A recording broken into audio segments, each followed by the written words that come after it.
ठिकाणी आलेले आहेत. तर आजच्या सेशन मध्ये तुमचं स्वागत आहे मित्रांनो. आपण सुरू करतो आजचं सेशन. ओके, या सेशन मधलं ज्या महत्वाच्या गोष्टी आहेत तुम्हाला लिहून ठेवायचे असतील तर तुम्ही लिहून ठेवा, कारण की आपण संपूर्ण गोष्टी काही तुम्हाला एक्सप्लेनेशन जे करणार आहोत ते पूर्ण ओरली करणार आहोत.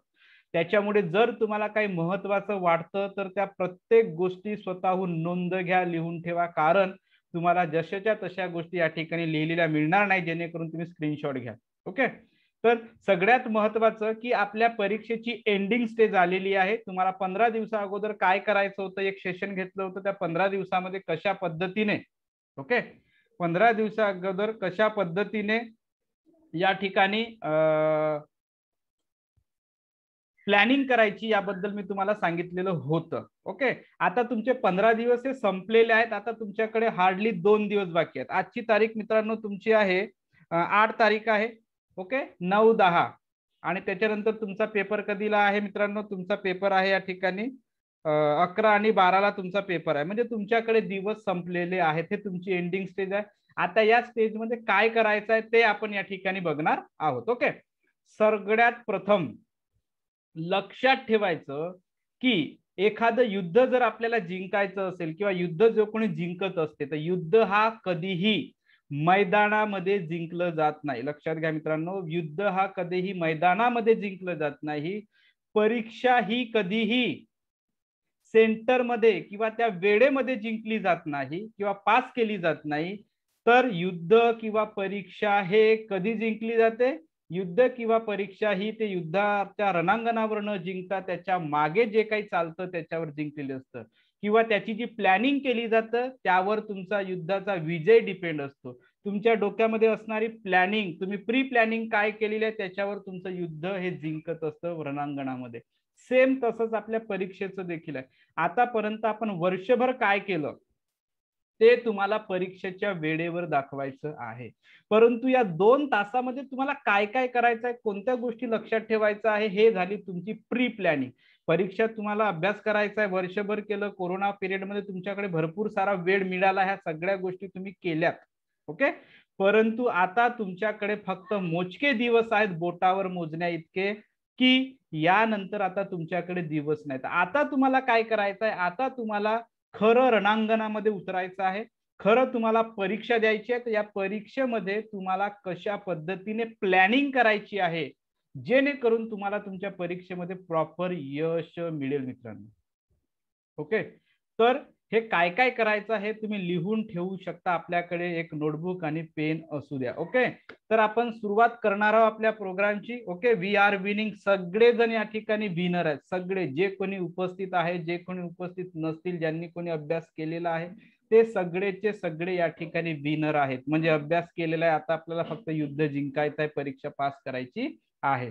तर आजच्या सेशन मध्ये मित्रांनो आपल्याला अशा महत्वाच्या गोष्टी संदर्भात बोलायच्या आहेत की ज्या गोष्टी तुम्हाला अत्यंत महत्वपूर्ण आहेत. समजा ह्या गोष्टी जर तुम्ही चुकवल्या, ह्या गोष्टीमध्ये कुठंतरी समजा चूक झाली तुमची, तर तुमची वर्षभराची मेहनत पण वाया जाऊ शकतं. आणि ह्या गोष्टी आम्ही प्रत्यक्षात बघितलेल्या, प्रत्यक्षात बघतो, आणि विद्यार्थ्यांवर यांचे वाईट परिणाम काय होतात किंवा विद्यार्थी कशा पद्धतीने मिसअंडरस्टँडिंग होतो, कशा पद्धतीने विद्यार्थी नापास होतो, अभ्यासापेक्षाही महत्वाच्या गोष्टी आहेत ह्या. ओके, मुग्धा कांबळे, अभ्यासापेक्षाही सगळ्यात महत्वाच्या गोष्टी आहे आजच्या. तर त्या कोणकोणत्या गोष्टी आहेत आपण बघणार आहोत. आता मित्रांनो तुमच्याकडे काही मोजके दिवस राहिलेले आहेत. ओके मित्रांनो, तुमच्याकडे काही मोजके दिवस राहिलेले आहेत. मग आता ते मोजके दिवस कोणते तुमचे? ओके, तर तुमच्या या मोजक्या दिवसामध्ये तुम्हाला काय काय करायचं आहे त्या संदर्भात मी आता या ठिकाणी तुम्हाला सांगतोय मित्रांनो. आणि आज आपण काय शिकणार आहोत ते सगळ्यात महत्वाची गोष्ट आपल्याला बघायची आहे. ओके, आज आपण काय काय शिकणार आहोत, आज आपण काय काय शिकणार आहोत. तर सगळ्यात प्रथम मित्रांनो आपल्याला शिकायचं आहे की तुमचे काही बाकी जे दिवस राहिलेले आहेत. ओके, या सगळ्या महत्वाच्या गोष्टी आहेत. तुमच्या काही जे बाकीचे दिवस राहिलेले आहेत मित्रांनो, तुमचे जे काही बाकीचे दिवस राहिलेले आहेत, आता 2-4, आजची तारीख 8, 9, 10, 11 हे 3 दिवस राहिले आहेत. ओके, या 3 दिवसामध्ये काय करायचं आहे? ओके, 3 दिवस म्हणण्यापेक्षा 2 दिवस किंवा एका दिवसामध्ये तुम्हाला काय करायचं आहे ते या ठिकाणी बघणार आहोत. परीक्षेच्या पूर्वी जो एक दिवस असतो, जसं 11 तारखेची तुमची परीक्षा आहे, 12 तारखेची तुमची परीक्षा आहे, तर तुम्हाला 10 तारखेला काय करायचं आहे ते बघणार आहोत. नंतर परीक्षेच्या दिवशी कोणकोणत्या गोष्टी करायच्या आहेत, परीक्षा हॉलमध्ये उठल्याबरोबर आणि परीक्षेच्या सेंटरमध्ये, या संपूर्ण गोष्टी आपण परीक्षेच्या दिवशीच्या बघणार आहोत. आणि परीक्षेच्या नंतरच्या पण गोष्टी या ठिकाणी आपण बघणार आहोत. ओके. आणि काही लोकांनी मला प्रश्न पण विचारलेले आहेत ग्रुपमध्ये, त्यांचे पण मी या ठिकाणी उत्तर देणार आहे मित्रांनो. तर सगळ्यात प्रथम आपण बघणार आहोत की आपले बाकीचे दिवस, जे पहिला टॉपिक आहे तुमचा, आपले जे उर्वरित दिवस आहे, 8ची तारीख, 8, 9, 10, 11 तुमच्याकडे 3 दिवस राहिलेले आहेत. या 3 दिवसामधले तुमच्याकडे फक्त उद्याचा दिवस आहे मित्रांनो, उद्याचा किंवा परवाचा, फक्त 2 दिवस तुमच्याकडे बॅलेन्स आहेत. आता या 2 दिवसामध्ये तुम्ही काय काय करू शकता. अभ्यास तर करायचा नाही आहे, टेन्शन तर घ्यायचं नाही आहे, टॉपिक तुम्हाला काय काय करायचं ह्या सगळ्या गोष्टी मी या ठिकाणी सांगतोय. तुम्ही काय काय करू शकता या 2 दिवसामध्ये मित्रांनो. नंबर 1, या 2 दिवसामध्ये तुम्ही OMR शीट बघू शकता. OMR शीट संदर्भात बाकीच्या गोष्टी करू शकता. आता OMR शीट काय असतं? OMR म्हणजे ऑप्टिकल मार्क रेकॉग्नायझेशन. ओके, OMR म्हणतात त्याला. म्हणजे तुमचे प्रश्नांची उत्तरे हे OMR शीट मध्ये तुम्हाला फिलअप करावं लागतं आणि संगणक त्याला काय करतं, चेक करत असते. मशीनद्वारे ह्या गोष्टी चेक केल्या जातात. तर तुम्ही OMR शीटचं या ठिकाणी या 2 दिवसामध्ये नियोजन करू शकता. 15 दिवसाचं काय करायचं मी सांगितलं होतं. आता तुमच्याकडे काही वेळ राहिलेला नाही. आणि जो ह्या गोष्टीच्या व्यतिरिक्त जर दुसऱ्या गोष्टी करण्याचा प्रयत्न करत असेल, म्हणजे काय, पुस्तक वाचतो, हे करतो, ते करतो, त्याचे वाईट परिणाम पण मी सांगणार, किंवा तुम्ही कशा पद्धतीने हे करू शकता, एक्झाम मध्ये तुम्हाला कसे डिफिकल्टीज येतील तेही सांगतो. जेवढ्या गोष्टी सांगतो तेवढ्या गोष्टी तुम्ही करू शकता या 2 दिवसामध्ये फक्त. ओके, उद्या आणि परवा या 2 दिवसात करू शकता. OMR शीट, एखादी OMR शीट घ्या, एखादी कुठेही असेल तुमच्याकडे, त्याची झेरॉक्स काढा, प्रिंट आउट काढा आणि तुम्ही प्रॅक्टिस करा. याच्या अगोदर पण प्रॅक्टिससाठी मी ह्या गोष्टी तुम्हाला दिलेल्या आहेत, प्रोव्हाइड केलेल्या आहेत. तुम्ही काय करू शकता, OMR शीट मध्ये सर्कल कसं फिलअप करायचं ते बरोबर प्रॉपरली भरा. ओके, त्याच्यानंतर 10 मिनिटांमध्ये टाइम सेट करा की मी 10 मिनिटांमध्ये किती सर्कल फिलअप करू शकतो, पुढच्या 10 मिनिटांमध्ये किती सर्कल फिलअप करू शकतो. तुमचा वेळ 10 मिनिट राहिला पाहिजे, 15 मिनिट राहिला पाहिजे, 5 मिनिट राहिला पाहिजे, परंतु सर्कल फिलअप करण्याची क्षमता तुमची वाढली पाहिजे. पहिल्या 10 मिनिटांमध्ये समजा तुमचे 20 सर्कल होत असतील, तर त्याच्यानंतरच्या 10 मिनिटांमध्ये तुमचे 25 व्हायला पाहिजे, त्याच्यानंतरच्या 10 मिनिटांमध्ये तुमचे 30 व्हायला पाहिजे. म्हणजे असं ड्युरेशन तुमचा सर्कलचा वाढला पाहिजे, म्हणजे तुम्ही OMR शीटची प्रॉपर प्रॅक्टिस करत आहात. कसं करायचं, कसं भरायचं ह्या गोष्टी आपण बघणार आहोत. म्हणजे या 2 दिवसामध्ये तुम्ही ह्या गोष्टी करू शकता. सिलेबसला आता हात लावण्याची वेळ नाही. ओके, ह्या OMR शीट बद्दलच्या तुम्ही गोष्टी करू शकता. कधी कधी काय असतं, ऑनलाईन मध्ये पण भरपूर साऱ्या OMR शीट उपलब्ध असतात, त्याच्यामध्ये काही इन्स्ट्रक्शन दिलेल्या असतात, सूचना दिलेल्या असतात, ते तुम्ही वाचू शकता मित्रांनो. ओके, ह्या गोष्टी तुम्ही करू शकता. कोणकोणत्या गोष्टी तुम्ही करू शकता या 2 दिवसामध्ये ते सांगतोय मी तुम्हाला. नंबर 1 OMR शीट मित्रांनो. नंबर 2 आहे मित्रांनो तुमच्यासाठी, तुम्ही या 2 दिवसामध्ये ओव्हरऑल रिव्हिजन करू शकता. ओव्हरऑल रिव्हिजन म्हणजे काय, जर तुम्ही अभ्यास केले असणार तर या अभ्यासाचं तुम्ही 2 दिवसामध्ये रिव्हिजन करू शकता. रिव्हिजन, अभ्यास नाही, मी रिव्हिजन म्हणते, पुनरावृत्ती कशी करू शकता तुम्ही, तुमच्या पेजेसला फक्त बघू शकता. ज्याचा अभ्यास झाला असेल तो फक्त पेजेस पलटवेल, पेजेसला नेक्स्ट करेल आणि त्याच्या डोक्यामध्ये पूर्ण प्रिंट उतरेल. हे काम तुम्ही 2 दिवसामध्ये करू शकता. तुम्हाला आता वेळ राहिलेली नाही की एखादा प्रश्न घेतो, मग त्याला उत्तर सोडवतो, मग माझा हा प्रश्न नाही आला, मग माझा तो प्रश्न नाही आला, मी असं करतो, मी तसं करतो. ही वेळ आता तुमची राहिलेली नाही. जे काही राहिलं ते संपूर्ण मागं झालेलं आहे. त्या सगळ्या गोष्टी तुम्हाला ऑलरेडी करायला पाहिजे होत्या किंवा केलं असणार.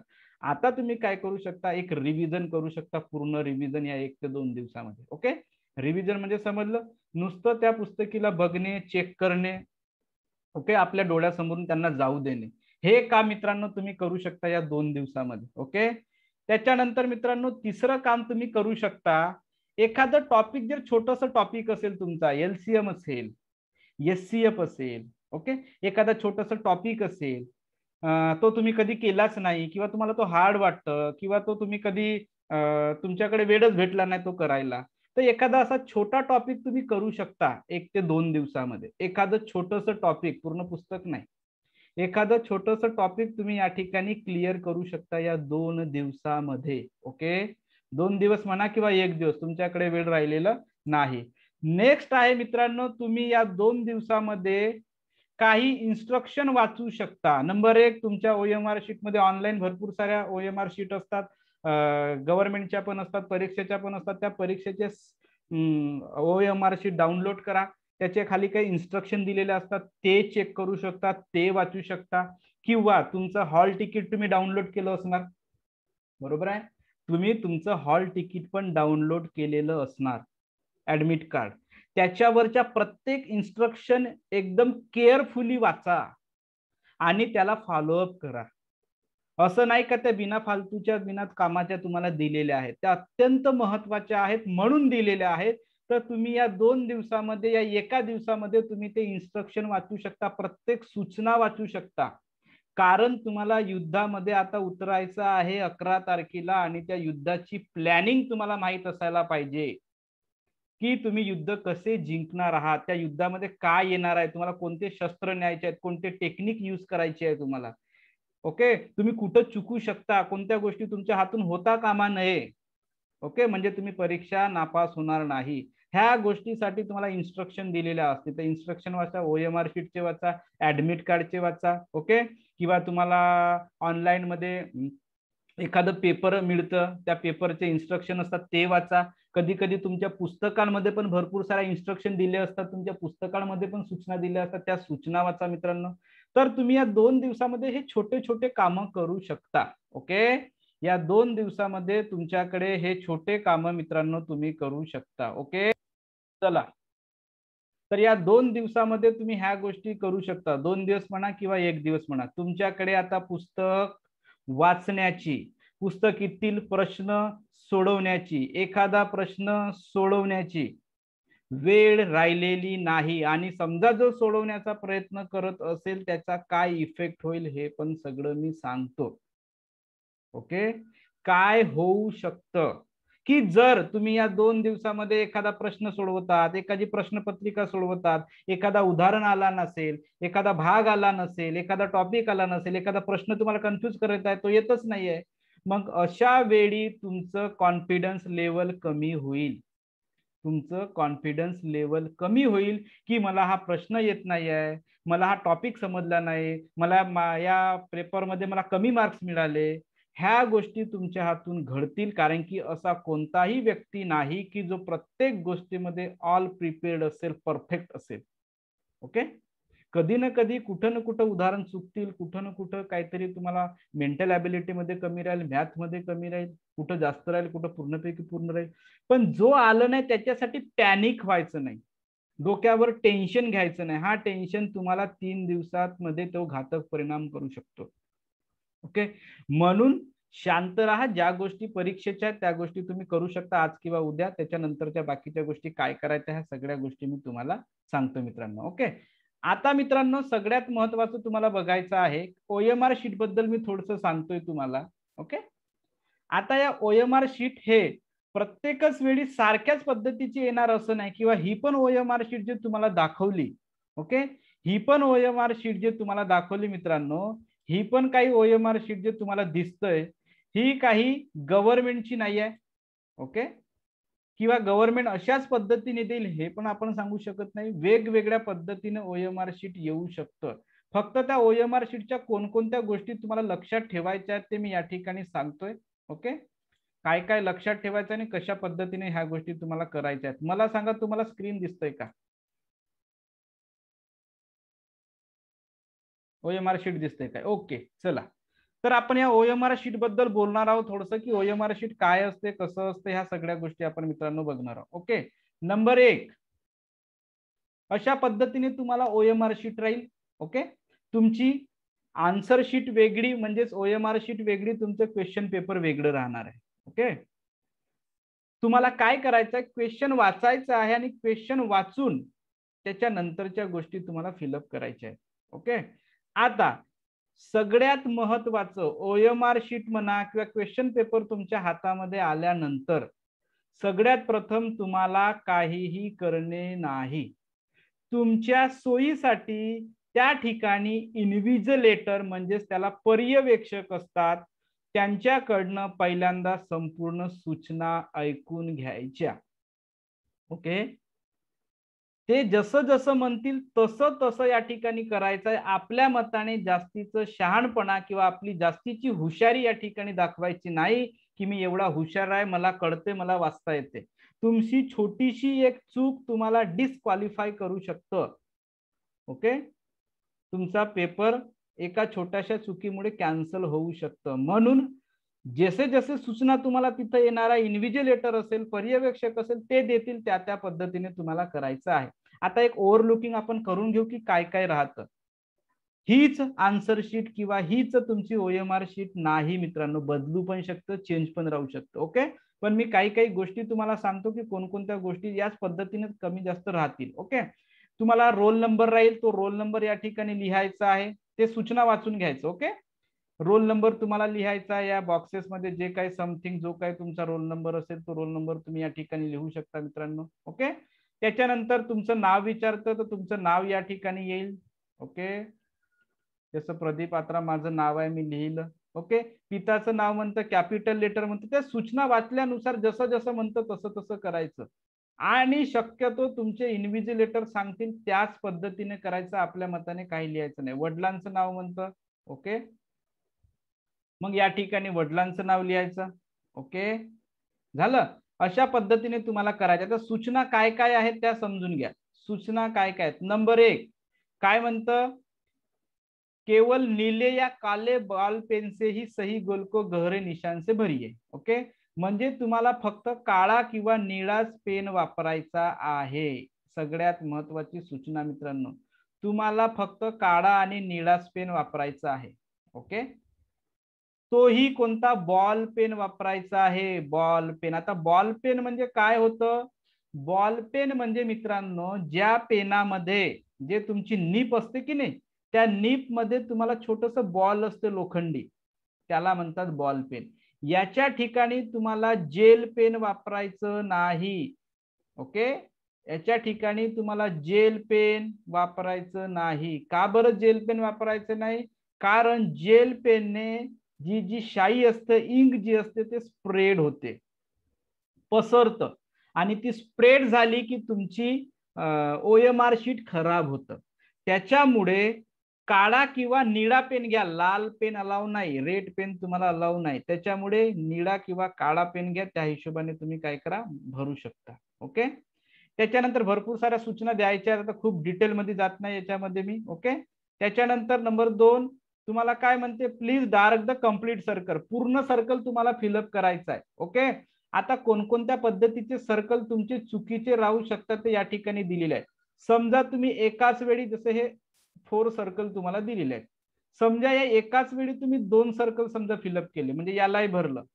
ओके, समजा तुम्ही एक स्वतःच्या मनाने हे भरलं, मग थोड्या वेळाने वाटते तुम्हाला, अरे बाबा हा नाही माझं उत्तर, हा आहे. तुमचा पेपर हे मशीन चेक करतं, माणसं चेक करत नाही. ओके, त्याच्यामुळे काय होते, मशीन अशा प्रश्न उत्तराला ऍक्सेप्ट करत नाही, तुमचा पेपर हा कॅन्सल मध्ये जाऊ शकतो. त्याच्यामुळे अशा चुका करायच्या नाही की एकाच वेळी 2-2 आन्सर पुटअप करायचं नाही. नंबर 2 सूचना काय आहे ते बघून घ्या. नंबर 2, अशा पद्धतीने पण सर्कल करता येत नाही मित्रांनो. म्हणजे 2 भरत आहो, एका ठिकाणी तुम्ही डॉट देऊन दिलं, एका ठिकाणी पूर्ण भरलं. ओके, कदाचित दुसऱ्या ठिकाणी, आता समजा तुम्हाला भरता भरता तुम्ही इथं थोडस डॉट होऊन गेलं तुमच्या हातनं, आणि मग तुम्हाला असं वाटते का इथं डॉट केलं मी आता. ओके, इथं मी डॉट केलं, पण आता माझा उत्तर हा आहे ना, तर मी याला पूर्ण फिलअप करतो, हा जसंच तसं राहू देतो. तर असाही क्वेश्चन किंवा असंही आन्सर ऍक्सेप्ट केलं जात नाही. ओके, सगळ्यात महत्वाचं आहे मित्रांनो. किंवा मग चुकलं म्हणून आपण काय करतो, असं क्रॉस करून देतो की हा माझा चुकला होता म्हणून आपण क्रॉस करतो. फक्त लक्षात ठेवायचं 4 पैकी कोणताही एकच आन्सर पाहिजे. त्याच्यातही तुमचं सर्कल हा पूर्ण फिलअप झालेला पाहिजे. समजा तुम्ही अर्धवट जर सर्कल फिलअप केलं अर्धवट आणि हा तुम्हाला दिसतं इथं ओपन प्लेस हे जे दिसत आहे तुम्हाला, ओके, तर तोही आन्सर ऍक्सेप्ट केला जात नाही मित्रांनो. समजलं? तुमचं सर्कल हा परिपूर्ण फिलअप झाला पाहिजे, जसा हा चौथ्यामध्ये दिलेला आहे. ओके, इथं 2 ठिकाणी भरलेला आहे, इथंही 2 ठिकाणी भरलेला आहे आणि या ठिकाणी एकाच ठिकाणी भरलेला आहे. म्हणजे तुमचा सर्कल जो फिलअप होणार आहे मित्रांनो, तो 4 पैकी कोणत्याही एकाच मध्ये फिलअप करायचा आहे आणि तेही पूर्ण फिलअप करायचं आहे. समजलं सगळ्यांना? जेव्हापर्यंत तुम्ही पूर्ण फिलअप करत नाही, आता तुम्हाला वाटेल की समजा जर सर्कलच्या बाहेर गेला तर काही फरक पडतं का? सर्कलच्या बाहेर समजा थोडस गेलं तर काही फरक, खूप जर गेलं तर ते ऑड दिसतं. ओके, म्हणून सर्कलच्या बाहेर जाता कामा नये. सर्कलच्या आतमध्येच किंवा सर्कलची जी बाउंड्री असतं त्या बाउंड्री मध्येच तुम्हाला रंगवायचं आहे. थोडस जास्त गेलं तर काही विषय होत नाही, परंतु जनरली तसं होऊ द्यायचं नाही. याच्यासाठी तुम्हाला प्रॅक्टिस करायची आहे तुमचे सर्कल फिलअप करण्यासाठी.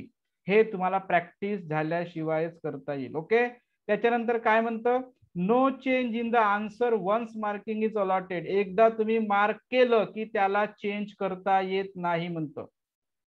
एकदा मार्क केलं की त्याला चेंज करता येत नाही. ओके, त्याच्यानंतर please do not make any stray mark on the OMR sheet. जे तुमची आन्सर पत्रिका आहे, तुम्ही कदाचित पेन्सिलने टिक मार्क करून ठेवली, पेनाने लिहून ठेवलं किंवा एखादा टिक मार्क केलं, कुठे एखादा नावच लिहून ठेवलं किंवा आन्सर शीटला फोल्डिंग केली, तर तुमची आन्सर शीट कॅन्सल होते. ते जशी तुम्हाला मिळालेली आहे तशीच त्यांना परत पाहिजे. कधी कधी काय होतं, मुलं काय करतात की तुमच्या आन्सर शीटवर जवळच पाण्याची बॉटल असतं किंवा मग एखाद्याचं पेन असेल, ओके, किंवा मग दुसरा समजा एखादा पाणी पिणारा असेल किंवा एखादा जो व्यक्ती शिपाई असेल जो पाणी आणतो त्याच्या हातून किंवा तुमच्या हातून किंवा तुमचं घामाचं पण राहू शकतं, डाग पडतात. ओके, कदाचित तुमचा पेन हा समजा जास्त इंक बाहेर टाकणारा असेल तर त्याचे डाग पडतात. तर त्याच्यामुळे या उत्तर पत्रिकेला काही होता कामा नये. तुमचे मार्क, एखादी मार्किंग असेल, नाव असेल, पेन्सिलने याने त्याने कोणताही डाग वगैरे चालत, जसं तुम्हाला मिळाली त्याच पद्धतीने ते परत भेटली पाहिजे. ओके, त्याच्यानंतर rough work must not be done on the OMR sheet. या OMR शीटवर कोणतेही रफ काम करायचं नाही. मग तुम्हाला वाटते की मला आता बेरीज करायची आहे रे बाबा, तर मग OMR शीट मध्ये घेतो ना बेरीज करतो पेन्सिलने, मग पुसून घेतो. असं कोणतेही रफ काम, कोणतेही डाग, कोणतेही मार्क या ठिकाणी दिसता कामा नये तुमच्या आन्सर शीटवर, अन्यथा ते OMR शीट कॅन्सल होतं. बघा, म्हणजे याचा अर्थ काय, तुम्ही वर्षभर काय केलं त्याला व्हॅल्यू नाही आहे, पण तुम्ही वर्षभर जे अभ्यास करता त्याच्याबरोबर वर्षभरापेक्षाही अत्यंत महत्वाच्या गोष्टी आहेत. जर तुमच्या हातून ह्या चुका झाल्या तर तुमचं क्वालिफिकेशन किंवा तुम्ही डिस्क्वालिफाईड या एक्झाम मध्ये होऊन जाणार. ओके, समजलं? Make your answer only in the appropriate space. Okay, in OMR sheet. Circle तुम्हाला भरताना बरोबर प्रॉपर जेवढी स्पेस दिली आहे तेवढ्यामध्येच भरा म्हणतं. बाहेर जाता कामा नये किंवा सुटता पण कामा नये. प्रॉपर तुम्हाला फिलअप करायचं आहे मित्रांनो. जेवढं सर्कल आहे त्याच पद्धतीने तुम्हाला फिलअप करायचं आहे. ओके, एवढं समजलं सगळ्यांना? त्याच्यानंतर मित्रांनो, त्याच्यानंतर सगळ्यात महत्वाचं तुम्हाला सूचना या ठिकाणी मिळेल. कोणती सूचना मिळेल की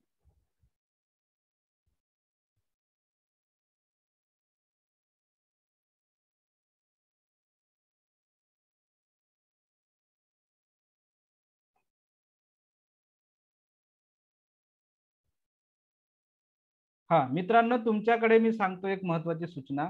यामध्ये काय असतं, जे तुम्ही रोल नंबर लिहिता, तुमचे आन्सर शीट लिहिता किंवा तुमचे जे क्वेश्चन पेपर असते त्याला नंबर असते, तर नंबर तुम्हाला फिलअप करताना असे सर्कल फिलअप करावं लागते. हा सगळ्यात महत्वाचा भाग आहे. ओके, त्याच्यामुळे जसं आता तुमचा नंबर आहे हा 1 आहे, 7 आहे, 3 आहे, 2 आहे, 1 आहे, 7 आहे, 2 आहे. ओके, तर तुम्हाला दिसतं 1 आहे तर या 1 ला सर्कल करायचं. तुम्हाला कोणी करून देणार नाही मित्रांनो, हे तुम्हाला चुकतही कामा नाही. ओके, जसं इथं 7 आहे तर तुम्हाला 7 वर सर्कल करायचं आहे. ओके, तुम्हाला 7 आहे तर 7 वर सर्कल या ठिकाणी करायचं. समजा इथं 3 असेल तर तुम्हाला 3 वर सर्कल करायचं आहे. ओके, त्याला डार्क करायचं आहे. समजा इथं 2 असेल तर 2 वर डार्क करायचं आहे. समजा तुमचा इथं 2 वर आहे आणि तुमचा चुकीने समजा 3 वर जर सर्कल झाला तर तुमचं पूर्ण आन्सर शीट कॅन्सल होतं. कारण की तुम्ही लिहिलं वेगळं आणि मार्किंग केली वेगळी. हे कशासाठी असतं? हे टॅली करण्यासाठी असतं की हे लिहिलेलं आणि हे डॉट केलेलं हे दोन्ही सारखे आहेत का हे कन्फर्म करण्यासाठी 2 मेथड असतात आणि या मेथडला तुमची मशीन चेक करतं. त्याच्यामुळे ही मेथड अत्यंत महत्वाची आहे. आता तुम्ही हे एकदम काळजीपूर्वक करायचं आहे मित्रांनो. काळजीपूर्वक करताना काय करायचं? पहिल्यांदा 2 वेळा 3 वेळा चेक करून घ्यायचं की समजा इथं 0 असेल तर काय करायचं? इथं 0 आहे तर मग जसं आता इथं 0 आहे त्या 0 वर थोडंसं एक टिंब देऊन द्यायचा आणि बघायचं की हा 0च आहे का. पहिल्यांदा 5 आहे तर 5 वर छोटंसं डॉट देऊन द्यायचं. असं डॉट द्यायचं की एकदम बारीक मध्ये दिसता कामा नये. ओके, 5 वर देऊन द्यायचं डॉट. 1 आहे तर 1 वर डॉट देऊन द्यायचं. 2 आहे तर 2 वर डॉट देऊन द्यायचं. 4 आहे तर 4 वर डॉट देऊन द्यायचं. 6 आहे तर 6 वर डॉट द्यायचं. 7 आहे तर 7 वर डॉट द्यायचं आणि मग पुन्हा एकदा दोनदा चेक करायचं. समजत आहे मी काय बोलतो? एक एक सर्कल पूर्ण फिलअप करण्याच्या अगोदर पहिल्यांदा एकदा दोनदा चेक करून घ्यायचं, त्याच्यानंतरच फिलअप करायचं. ओके, अशा पद्धतीने तुमचे आन्सर शीट मागितलं जातं. अशा पद्धतीने तुमचं रोल नंबर भरलं जातं. अशा पद्धतीने तुमचं बुकलेट नंबर भरलं जातं. अशा पद्धतीने तुमचे आन्सर शीटचं नंबर भरलं जातं. अशाच पद्धतीने तुमचा पेपर सेट असतो ABCDE. हे जे पेपर सेट असतं हे पेपर सेट पण याच पद्धतीने भरलं जातं मित्रांनो. त्याच्यामुळे हे सगळ्यात महत्वाचं आहे. ओके, आता ते झाल्यानंतर कोणत्या गोष्टी आणखी महत्वाच्या आहेत मित्रांनो? ते झाल्यानंतर आणखी महत्वाच्या गोष्टी कोणत्या? ओके, चला लक्ष द्या. ते झाल्यानंतर आणखी कोणत्या महत्वाच्या गोष्टी आहेत? ओके, आता अशाच पद्धतीने तुम्हाला पुन्हा रोल नंबर विचारले जातील. अशाच पद्धतीने संपूर्ण गोष्टी तुम्हाला विचारले जातील. तुमचा रोल नंबर विचारला जाईल बघा. रोल नंबर विचारला सेम याच पद्धतीने. त्याच्यानंतर तुमचा बुकलेट नंबर विचारलाय, तुमचा स्टेट विचारलाय, तुमचा डिस्ट्रिक्ट विचारलाय, तुमचा ब्लॉक विचारलाय, तुमचा सेंटर विचारलाय. हे तुमच्या ऍडमिट कार्डवर पण दिलेलं असतं. म्हणून तुम्हाला सांगतोय की आपल्या मताने स्वतःहून जास्तीचं डोकं लावायचं नाही जेव्हापर्यंत इन्व्हिजिलेटर सूचना देत नाही. आणि तुमच्याकडे हे जेव्हा येतं तेव्हा तुमच्याकडे वेळ असतो. त्या वेळेमध्ये तुम्ही सूचना वाचा काय काय म्हणतं. अत्यंत सेन्सिटिव्ह मॅटर असतो हा. ओके, या मॅटर मध्ये घाबरायचंही नाही आणि जास्त टेन्शनही घ्यायचं नाही. परंतु जसं कोणी सांगत असेल त्याच पद्धतीने करायचं आणि सगळ्यात महत्वाचं बोलायला शिकायचं. इन्व्हिजिलेटर म्हणजे काय, त्याला जास्तीचे 2 शिंग नाही आहेत, काय तो असा वेगळा दुसऱ्या ग्रहातला माणूस नाही, आपल्यासारखाच माणूस आहे किंवा असतो. त्याच्यामुळे जर तुम्हाला समजलं नसेल तर त्यांना विचारायला शिका. त्यांना विचारायचं की सर इथं काय करायचं, इथं काय करायचं. त्यांना 4 वेळा बोलवा, 10 वेळा जवळ बोलवा, जर चुकत असेल तर किंवा समजलं नसेल तर. पण चुकीचं लिहायचं नाही. आता सगळ्यात महत्वाची गोष्ट सांगतो जिथं विद्यार्थी चुकतात. कोणती गोष्ट आहे बघा? कधी कधी काय होतं, मी आता सगळ्यात महत्वाची गोष्ट सांगतो, ऐकून घ्या. कधी कधी काय होतं, तुमचा हा क्वेश्चन जो आहे, first question, second question, third question, fourth question, fifth question, कधी कधी हे हॉरिझॉन्टली येतात. सॉरी, हे कधी कधी व्हर्टिकली येतात, उभे येतात. ओके, कधी कधी हे उभे येतात. म्हणजे कधी कधी 1 2 3 4 5 एका खाली एक सिरियली येतात. कधी कधी काय होतं, 1 इथं असेल तर 2 इथं राहतं, मग 3 इथं राहतं. समजत आहे मी काय बोलत आहे तर? कळत आहे का मी काय बोलत आहे तर? महत्वाचा टॉपिक आहे हा, सगळ्यात महत्वाचा टॉपिक आहे. ओके, तुम्हाला कळतंय का? एखाद्याने यस टाईप करा. मी काय बोललो, कधी कधी हा 1 नंबर असतो, हा 2 नंबर असतो, हा 3 नंबर असतो, हा 4 नंबर असतो, हा 5 नंबर असतो. हा कधी कधी सिरियली असतो, खाली खाली खाली खाली. ओके, कधी कधी हा नंबर असा असतो, इथं 1 असतो तर इथं 2 असतो. कधी कधी इथं 3 पण राहू शकतो, इथं 4 पण राहू शकतो. ओके, म्हणून पहिल्यांदा फिलअप करताना हे चेक करून घ्यायचं की तुमचे नंबरिंग कसे आहे. तुमचे नंबर एका खाली एक आहेत की 1 2 आहे, 1 2 3 4 असं आहे का ते बघून घ्यायचं, की 1 2 3 4 आहेत, 5 6 7 8 आहेत. हे कशा पद्धतीने तुमची आन्सर शीट मधले आन्सरची रचना आहे त्या पद्धतीने बघून घ्यायचं. नाही तर मुलं काय करतात हे बघत नाही आणि बिनधास्तपणाने उत्तर सोडवायला सुरुवात करतात आणि जसा 1 नंबरचा उत्तर तुमचा बी आला असेल तर इथं फिलअप करतात. आता 2 नंबर तुमचा इथं आहे परंतु तो 2 नंबर इथं फिलअप करून टाकतो. चालला त्याची भान राहत नाही, मग तो घाईघाईमध्ये सोडवण्याचा प्रयत्न करतो. त्याला वाटते की सगळं सिरियली आहे. 3 नंबर इथं भरून टाकतो, 4 नंबर इथं फिलअप करतो, 5 नंबर इथं फिलअप करतो. मग लक्षात येते खूप वेळानं, अरे नंबर तर असे आहेत 1 2, इथं 2 झाल्यावर 3 इथं राहू शकतं, इथं 1 असेल, इथं 2 असेल तर इथं 3 राहू शकतं, इथं 4 राहू शकतं, इथं 5 राहू शकतं, इथं 6 राहू शकतं. म्हणून पहिल्यांदा हे चेक करून घ्यायचं, त्यानंतरच सर्कल फिलअप करायचे. ओके, हे सगळ्यात महत्वाची सूचना, कारण की प्रत्येक वेळा आन्सर शीट चेंज होत असतं, बदल होत असतं. हे मी पण सांगू शकत नाही की कशा पद्धतीने आन्सर शीट राहू शकतं प्रत्येक वर्षी.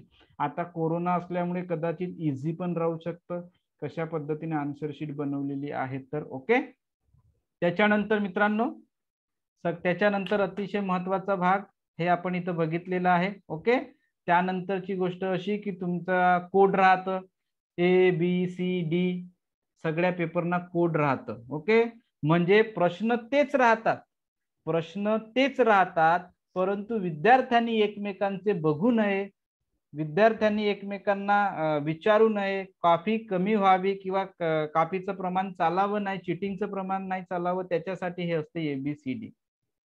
म्हणजे काय असतं, ए वाल्या मुलाकडे समजा 4 नंबरवर जो क्वेश्चन असेल तो बी नंबर वाल्याकडे 8 नंबरवर राहू शकतो, सी वाल्याकडे तो 6 नंबरवर राहू शकतो, डी वाल्याकडे तो 5 नंबरवर राहू शकतो, 1 नंबर. क्वेश्चन पूर्ण सेम असतात, फक्त त्यांचं ऑर्डर चेंज झालेलं असतं. म्हणून कधीही आपल्या जवळच्या मुलाचं बघायचं नाही.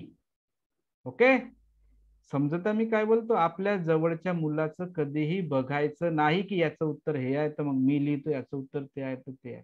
तुमचा सेट दिलेला असतो ABCD. ओके, चला, हा अत्यंत महत्वाचा भाग आपण या ठिकाणी बघितलेला आहे मित्रांनो. त्याच्यानंतर मित्रांनो तुमच्यासाठी आहे एक्झाम पॅटर्न, जे तुम्हाला माहित आहे एक्झाम पॅटर्न काय असतं. ओके, मेंटल ॲबिलिटी 40 मार्काचे 40 प्रश्न असतात. ओके, या 40 प्रश्नामध्ये मार्क असतात तुमचे 50 आणि टाइम असतं 60 मिनिट. आता भरपूर जण मला काही प्रश्न विचारतात की सर कोणता पेपर कधी सोडवायचं, कोणता पेपर काय सोडवायचं. बाळांनो, सगळ्यांसाठी सूचना आहे की हे तुम्हाला ठरवायचं आहे की तुम्हाला कोणता टॉपिक कठीण वाटतो, कोणता टॉपिक इझी वाटतो, कोणता टॉपिक काय वाटतो. भरपूर लोक काय करतात, सिरियल वाईज जातात. सिरियल वाईज जाण्याचा हा एक फायदा असतो की तुम्ही प्रॉपर वेळ न जाता आणि कोणताही प्रश्न किंवा सर्कल फिलअप करताना, आन्सर फिलअप करताना चुकत नाही. परंतु समजा तुम्ही मेंटल ॲबिलिटीचं मधातून समजा तुम्ही लँग्वेजला घेऊन घेतलं, मी काय बोलतो ऐकून घ्या, प्रश्न लिहून ठेवत चला, आपल्याजवळ एखाद्याला काही डाऊट असेल तर मला शेवटी विचारा, मी तुम्हाला वेळ देतो. हा खूप लांब सेशन चालणार आहे आपलं. ओके, एकूण एक गोष्ट बोलतोय मी, कानात भरा, किंवा जर तुम्हाला जे काही महत्वाचं वाटते, जे तुमच्या कानामध्ये गेलं, डोक्यात घुसलं, त्यांना काय करा, लिहून ठेवा आपल्या जवळ, अत्यंत महत्वाचं आहे. ओके, कदाचित तुम्ही पहिल्यांदा लँग्वेज घेऊन घेतलं. ओके, पण लँग्वेज घेताना समजा लँग्वेजचे तुमचे क्वेश्चन असतात 61 पासून तर 80 पर्यंतचे क्वेश्चन असतात, पण तुम्ही 61चा आन्सर समजा दुसऱ्याच ठिकाणी भरून टाकलं आन्सर शीट मध्ये तर चुकेल. ही गडबड सगळ्यात जास्त होते जो मधातून क्वेश्चन सोडवतो. समजत आहे मी काय बोलतो. तर समजा लँग्वेज घेतलं, तुमचा 65 वर 65 वर समजा तुम्हाला आन्सर लिहायचं असेल तर उत्तरपत्रिकेवर 65 वर तुमचा सर्कल झाला पाहिजे, हा सगळ्यात महत्वाचा आहे. त्याच्यामुळे तुम्ही काय करता, तुम्ही कशा पद्धतीने सोडवता, किंवा हे तुमची प्लॅनिंग असली पाहिजे की तुम्हाला कोणतं पेपर इझी वाटतं, कोणतं पेपर हार्ड वाटतं, कोणतं पेपर कसं वाटतं. आणि वेळ हा बांधलेला आहे, तुम्ही नॉर्मल टायमिंग लक्षात घ्या. मेंटल ॲबिलिटीचे 40 प्रश्न असतात, तो 1 तासामध्ये तुमचा झाला पाहिजे. आता मेंटल ॲबिलिटी 1 तासाचा जो टायमिंग असतो, हे त्यांनी दिलेला टायमिंग आहे, परंतु तुम्हाला तो क्वेश्चन किंवा तो पेपर अतिशय इझी होत असेल तर तुम्ही 15 मिनिटात, अर्धा तासात पण सोडू शकता. त्याच्यामुळे ती टाइमची मॅनेजमेंट तुम्हाला करायची आहे. मी तर म्हणतो जनरली काय करा, सिरियल वाईजच सोडवा. सिरियल वाईज जर सोडवलं तुम्ही तर तुमचं कन्फ्युजन वाढत नाही, तुम्ही कुठंच चुकत नाही. भरपूर विद्यार्थी काय करतात, याचा आन्सर तिथं लिहून टाकतात, त्याचा आन्सर तिथं लिहून टाकतात, जे मधातून सोडवण्याचा प्रयत्न करतात. आणि कधी कधी काय होतं की तुम्ही सुरुवातीला जे सोडवता मेंटल ॲबिलिटी, जे सोपं सोपं सोपं सोपं भाग आहे, याच्याने काय होतं माहित आहे, तुमचं कॉन्फिडन्स लेवल वाढतं. कॉन्फिडन्स लेवल वाढलं की तुमचा मेंदू स्ट्रॉंग होतो. मेंदू स्ट्रॉंग झाला की आपोआपच तुम्हाला सगळ्या गोष्टी आठवायला लागतात. म्हणून पहिल्यांदा जो इझी वाटतं, जे लवकर सोडू शकता, तिथून सुरुवात करा. कॉन्फिडन्स लेवल वाढतं तुमचं. समजा सुरुवातीलाच तुम्ही गणित घेऊन घेतलं, कोणी करतात, कोणी मॅथमॅटिक्स घेतं, कोणी लँग्वेज घेतं, कोणी आपापल्या पद्धतीने सोडवतात, आपली रणनीती आखतात. हे तुम्हाला आखायचे, मी सांगतो म्हणून नाही. ओके. कोणी कोणी मॅथमॅटिक्स घेऊन घेतलं, सुरुवातीलाच त्याला एक दोन प्रश्न जमले नाही, समजा सुरुवातीलाच त्याचा वेळ त्या ठिकाणी गेला. मग समजा त्याचा वेळ जर त्या ठिकाणी गेला असेल मित्रांनो, तर मला सांगा, तो मेंटली डिस्टर्ब होणार की नाही? त्याचा कॉन्फिडन्स लेवल कमी होणार की नाही? समजा इथं जरी थोडासा बिघाड झाला स्टार्टिंग मध्ये, तर त्याचा बाकीचा पेपर बिघडू शकतो. त्याची मेंटॅलिटी, मेंटल ॲबिलिटी सोडवण्याची म्हणा, काही सोडवण्याची थोडीशी गडबड करू शकतं किंवा होऊ शकतं. म्हणून काय करा, सुरुवात साधीच जाऊ द्या, कारण की तुम्हाला मेंटल ॲबिलिटी पण इझी आहे. सुरुवातीचे काही खूप सारे प्रकरण इझी आहे. समजलं मित्रांनो मी काय बोलतो? म्हणून हे तुम्हाला ठरवायचं आहे. भरपूर जण विचारतात, सर कोणत्या प्रकरणाला किती वेळ द्यायचं, कोणत्या याच्यात कोणत्या वेळामध्ये काय सोडवलं पाहिजे. मला सांगा, एखाद्या पोराला मॅथमॅटिक्स खूप फास्ट जमतं, तो मॅथमॅटिक्स 30 मिनिटाच्या ऐवजी 15 मिनिटात सोडवेल. एखाद्याला मेंटल ॲबिलिटी खूप चांगलं जमते, तो 60 मिनिटाच्या ऐवजी अर्धा तासामध्ये सोडवेल. हे तुमच्यावर डिपेंड आहे की तुम्ही काय सोडवता, कसं सोडवता. परंतु सगळ्या गोष्टी ह्या तुमच्या 2 तासामध्ये झालं पाहिजे, याचं नियोजन ठेवायचं. तुमच्याकडे एक वॉच असली पाहिजे, घड्याळ असली पाहिजे. ह्या गोष्टी तुम्हाला मित्रांनो करायच्या आहेत स्वतःहून. ओके, चला. तर इथपर्यंतच्या आपण ह्या गोष्टी बघितलेल्या आहेत मित्रांनो, इथपर्यंतच्या गोष्टी आपण बघितलेल्या आहेत. त्याच्यानंतर मित्रांनो आपल्याला बघायचं आहे आता या ठिकाणी परीक्षेच्या पूर्वी. आता परीक्षेच्या पूर्वी म्हणजे काय, मी तुम्हाला सांगितलं की बाकी दिवसामध्ये तुमच्याकडे 2 दिवस आहेत. ओके, उद्या म्हणा, आज म्हणा किंवा परवा म्हणा. परंतु परीक्षेच्या पहिले दिवशी किंवा मग 2 दिवस घेतलं तरी चालतं. म्हणजे 11 तारीखच्या पहिले कोणती तारीख येतं, 10 आणि 9. हे 2 तारीख पण घेऊ शकता किंवा तुम्ही फक्त 10 तारीख पण घेऊ शकता. म्हणजे एक पण दिवस घेऊ शकता, 2 पण दिवस घेऊ शकता. ओके.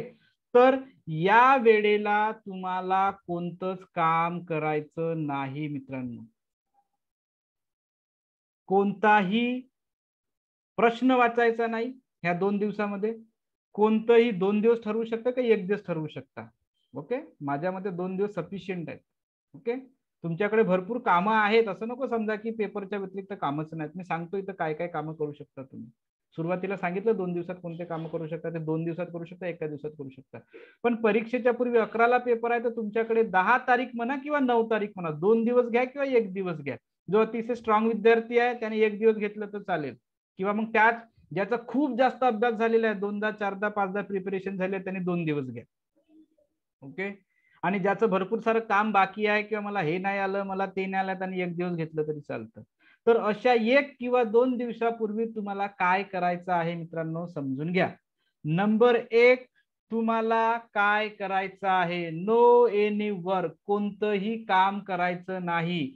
कोणतीही प्रश्नपत्रिका सोडवायची नाही, कोणताही उदाहरण सोडवायचं नाही, कोणत्याही गोष्टीची चिंता करायची नाही. कोणतीही गोष्ट जे तुम्हाला मेंटली डिस्टर्ब करेल अशी कोणतीही गोष्ट करायची नाही. प्रश्नासंदर्भात डिस्कस करायचं नाही, मित्राशी मैत्रिणीशी टॉपिक संदर्भात डिस्कस करायचं नाही. अशा कोणतीही गोष्ट परीक्षेच्या 1 दिवशी किंवा 2 दिवसा पहिले करायची नाही. समजा जर केलं तर काय होईल? काही मुलं असतात की परीक्षेच्या वेळेपर्यंत 1 दिवसापर्यंत मम्मी पप्पा म्हणतात, अभ्यास करणारे बेटा झालं नाही का, आता उद्या परीक्षा, आज करणारे आज करणारे. मग मला सांगा, एका दिवसामध्ये सगळं काही करून टाकेल का तो विद्यार्थी? एका दिवसामध्ये काहीही होणार नाही मित्रांनो. त्यावेळी त्याला फक्त रिलॅक्सेशन पाहिजे. पुस्तकीच्या संदर्भातील कोणत्याही गोष्टी करायच्या नाही. आणि ज्यानं हे केलं तो पॅनिक होईल, त्याला चिंता वाटेल, त्याला त्रास होईल. ओके, त्याच्या मनात एक वेगळी भावना निर्माण होईल, मला येईल का, मी नापास होईन तर मी पास होईन का, मग असं होईल, माझा पेपर खराब जाईल, असे हजारो प्रश्न त्याच्या डोक्यामध्ये येईल. आणि तो प्रश्न जर त्याच्या डोक्यामध्ये आले तर तो मेंटली डिस्टर्ब होईल. आणि डिस्टर्ब जर झाला तर मित्रांनो तुमचा पेपर खराब झाला. म्हणून हा सगळ्यात महत्वाचा, याला शांत ठेवा, रिलॅक्सेशन मध्ये ठेवा. कोणत्याही पुस्तकीशी सिलेबसशी रिलेटेड कोणत्याही गोष्टी करायच्या नाही. समजलं? कोणतीही चिंता करायची नाही. जसं सोराने काही दिवसा पहिले मला विचारलं होतं की सर मला भीती वाटत आहे, मग गणित कसं सोडवणार, कसं होईल पेपर, कसं जाईल, अशा कोणत्याही गोष्टीची विचार करायचा नाही, कोणत्याही गोष्टीची चिंता करायचं नाही. जे करायची होती त्याच्यासाठी तुमच्याकडे वर्ष पण बाकी होतं आणि कोरोनाचा संपूर्ण वेळही बाकी होतं. ह्या गोष्टी तुम्हाला पहिल्यांदा करायला पाहिजे होतं, आता नाही, शेवटच्या टाइमात. आणि ज्याने केलं, समजा त्याच्या डोक्यातले सगळे प्रश्न, सगळे विचार त्याची जमलिंग होती. जमलिंग म्हणजे त्याला परीक्षेच्या वेळेवर काही आठवणार नाही. जो शेवटपर्यंत अभ्यास करेल, जो परीक्षेच्या हॉलपर्यंत जातपर्यंत पुस्तक चाळेल, परीक्षेच्या हॉलपर्यंत प्रश्न सोडवेल, काही विचार करेल, त्या मुलाचं डोक्यामध्ये जमलिंग होईल. जमलिंग म्हणजे सगळंच सगळं डोक्यामध्ये कन्फ्युजन होईल. एक तर निघणार नाही, किंवा खूप जास्त निघेल तर सोडवायचं काय हे समजणार नाही. आणि कधी कधी असं होईल की निघणारही नाही. ह्या दोन्ही गोष्टी होतील. त्याच्यामुळे रिलॅक्सेशन मध्ये राहा, रिलॅक्स राहा, शांत राहा, चिंता नाही, काही नाही, उदाहरण सोडवायचं नाही, काही नाही, काही नाही, काही नाही. समजलं सगळ्यांना? हे सगळ्यात महत्वाची गोष्ट, रिलॅक्स राहा. ओके. आता नंबर 2 मित्रांनो, सगळ्यात महत्वाची गोष्ट आहे नंबर 2, तो म्हणजे तुमचा आहार. जेवण तुम्हाला 1-2 दिवस चांगलं करायचं आहे. मग खूप चांगली भाजी झाली, मग खूप जेवायचं, पोटापासून तर गळ्यापर्यंत येऊ द्यायचं. आज घरी मटण बनवलं, आज घरी हा बनवलं, आज ते बनवलं, खूप खायचं. आणि खूप जास्त जर जेवण झालं, ओके, आहारामध्ये जर गडबड झाली, कदाचित तुमचा असा आहार खाण्यामध्ये आला जो अपचन असेल, खूप जास्त तिखट असेल, खूप जास्त स्पायसी असेल, तर अशा आहारामुळे तुमची प्रकृती खराब होऊ शकतं मित्रांनो. तुम्हाला अपचन होऊ शकतं. समजत मी काय बोलतो? तुमचा पोट खराब होऊ शकतं. तुम्हाला आंबट डकाऱ्या येऊ शकतं. डकाऱ्या समजते ना? पोटातून जे आवाज निघतं आंबट, ओके, पोट खराब झाल्यावर. त्याच्यानंतर तुम्हाला उलट्या होऊ शकतात, तुमची प्रकृती खराब होऊ शकते, तुम्हाला ताप येऊ शकतं. आणि अशा जर छोट्या कोणत्याही जरी गोष्टी तुमच्या 1 दिवसापूर्वी जर तुमच्यासोबत झाल्या, 1 किंवा 2 दिवसापूर्वी, तर समजायचं तुम्ही मेंटली पूर्ण डिस्टर्ब झालं, तुमचा पेपर खराब जाण्याची खूप दाट शक्यता आहे. म्हणून 1 किंवा 2 दिवसा अगोदर व्यवस्थित जेवण करायचं, लाईट जेवण करायचं, पौष्टिक जेवण करायचं, व्यवस्थित खायचं आणि योग्य खायचं, जेणेकरून प्रकृती खराब होणार नाही मित्रांनो. समजलं? सगळ्यात महत्वाचा पॉइंट आहे. कारण तब्येत खराब झाली, प्रकृती खराब झाली, तर दवाखान्यामध्ये जाल ना तुम्ही. दवाखान्यामध्ये गेलं का त्या गोष्टी, गोळ्या आल्या, हे आल्या, त्या आल्या, डॉक्टरने म्हणेल की बेड रेस्ट करा, हे करा, ते करा. त्याच्यामुळे आहार अतिशय चांगला असला पाहिजे, सगळ्यात महत्वाचं आहे. आतापर्यंत काय खाल्लं, काय नाही खाल्लं ते आपल्याला ठाऊक नाही, परंतु परीक्षेच्या 1 दिवसा पहिले आणि परीक्षेच्या दिवशी काय खाल्लं पाहिजे, कसं खाल्लं पाहिजे, हे तुम्हाला लक्षात असलं पाहिजे. ओके, अत्यंत महत्वाचा टॉपिक. त्याच्यानंतर आहे तुमची झोप. तुमच्या वयानुसार जनरली कोणता एखादा ऍडल्ट पर्सन असेल त्याला 6 ते 7 तास झोप पाहिजे मिनिमम. तुम्ही लहान मुलं आहात तर तुम्हाला मित्रांनो कमीत कमी 10 तास तरी झोप पाहिजे. 8 तास, 9 तास, 10 तास झोप पाहिजे. आणि परीक्षेच्या पूर्वी तुमची परिपूर्ण झोप झाली पाहिजे, जेणेकरून तुमचा मेंदू हा रिलॅक्स होईल, परिपूर्ण त्याचा थकवा चालला जाईल. नाहीतर तुम्ही वेळेपर्यंत अभ्यास करा, वेळेपर्यंत प्रश्न सोडाल, प्रश्नपत्रिका सोडाल, उदाहरणाचं टेन्शन घ्या, मला हा उदाहरण येत नाही, मला तो उदाहरण येत नाही, आणि याच्यामुळे रात्रभर जागरण केलं. मम्मी पप्पा म्हणतात की अरे परीक्षा आहे, अभ्यास कर, अभ्यास कर. मग तुम्ही रात्रभर 12 वाजता 1 वाजतापर्यंत अभ्यास करता, झोप होत नाही. असं जर झालं तर समजा तुमची जर झोप आली नाही तर तुमचा मेंदू हा तुम्हाला फंक्शनिंग करायला काय होईल, म्हणजे मंद गती चालेल त्याची. तुम्हाला डोकं दुखायला सुरुवात होईल, डोळे तुमचे लाल होतील, स्किनवर प्रॉब्लेम येऊ शकतं. ओके, तुमच्या मेंदूला थकवा राहील झोपण्याचा. ओके, कदाचित तुमच्या हातात पेपर येईल आणि तुम्ही दुसऱ्या जगामध्ये राहाल कोणत्या तरी, ह्या पण गोष्टी होतात जर झोप झाली नाही तर. म्हणजे आहार आणि झोप ह्या दोन्ही गोष्टी अत्यंत महत्वाच्या आहेत. म्हणून या 2 दिवसामध्ये परीक्षेच्या पहिल्या दिवशी आणि त्याच्याही पहिले व्यवस्थित आरामाने झोपायचं, कोणतीही चिंता न ठेवता परीक्षा संदर्भात. पूर्ण मेंदूचा संपूर्ण रिलॅक्सेशन मध्ये असला पाहिजे, कोणतीही डोक्यामध्ये चिंता नको, अशी झोप तुम्हाला घ्यायची आहे मित्रांनो. आणि झोप आणि आहार समजा जर तुमचा बरोबर असेल तर तुमचं आरोग्य अतिशय सुंदर राहील आणि राहिलं पाहिजे. आणि या गोष्टीमुळे समजा जर आरोग्य बिघडलं तर तुम्हाला दवाखाने लागेल, दवाई घ्या, डॉक्टर म्हणजे रेस्ट करा, मग 3 टाइमची दवाई देईल, 4 टाइमची देईल, किंवा काही तुम्हाला प्रॉब्लेम येऊ शकतं. म्हणून आरोग्य अतिशय बेस्ट पाहिजे. ओके, या वेळेमध्ये आरोग्य अतिशय बेस्ट पाहिजे. तुम्ही व्यायाम करू शकता, फिरू शकता, खेळू शकता, कुदू शकता, ह्या गोष्टी करा. परीक्षेच्या व्यतिरिक्तच्या गोष्टी करा जे तुम्ही डेली करता. ओके, त्या गोष्टी तुम्हाला या ठिकाणी करायचं आहे मित्रांनो. ओके, त्याच्यानंतर चिंता करायची नाही आहे मुळीच. माझा पेपर कसा जाईल, मी अभ्यास केलं नाही, मला गणित जमत नाही, मला बुद्धिमत्ताचा हा प्रकरण येत नाही, तो येत नाही, काय होईल, माझ्या आई वडिलांची एवढी अपेक्षा आहे, मी नापास झालो तर, माझे काही प्रश्न सुटले तर, मी घाबरलो तर, असे हजारो प्रकारचे प्रश्न जे डोक्यात असतील त्यांना काढून घ्या. काहीही होणार नाही. आपण माणसे आहोत आणि मनुष्य हा प्रत्येक गोष्टीमध्ये यश मिळवू शकतो. Everything is a possible, nothing is a impossible. Okay, सगळ्या गोष्टी पॉसिबल आहेत. म्हणून चिंता करायचं नाही. जे होईल ते होईल. जे वर्षभरात केलं त्याचं फळ तुम्हाला नक्की मिळेल. जे प्रामाणिकपणे केलं असेल त्याचं फळ तुम्हाला निश्चितच मिळणार आहे. म्हणून चिंता करायची नाही. ओके, आता कुणाचे आई वडील असे असतील पण की अभ्यास कर बेटा असे असतील, पण त्यांना सांगा जर अभ्यास केलं असेल तर तुम्हाला प्रामाणिकपणे त्या गोष्टी करा ज्या मी सांगतो. ओके, जर तुम्ही केलं तर त्याचे वाईट परिणाम पण तुम्हाला भोगावे लागतील. ओके, हे सगळ्यात महत्वाची गोष्ट आहे. ओके, त्याच्यानंतर आहे मित्रांनो आनंदी राहायचं आहे. आता तुम्हाला काय करायचं एक दिवसापूर्वी, आता 2 दिवसापूर्वी तर तुम्हाला सांगितलं ह्या गोष्टी करू शकता. एक दिवसापूर्वी तुम्ही छान टीव्ही बघा, छान झोप घ्या, चांगला आहार घ्या, चिंता करायची नाही.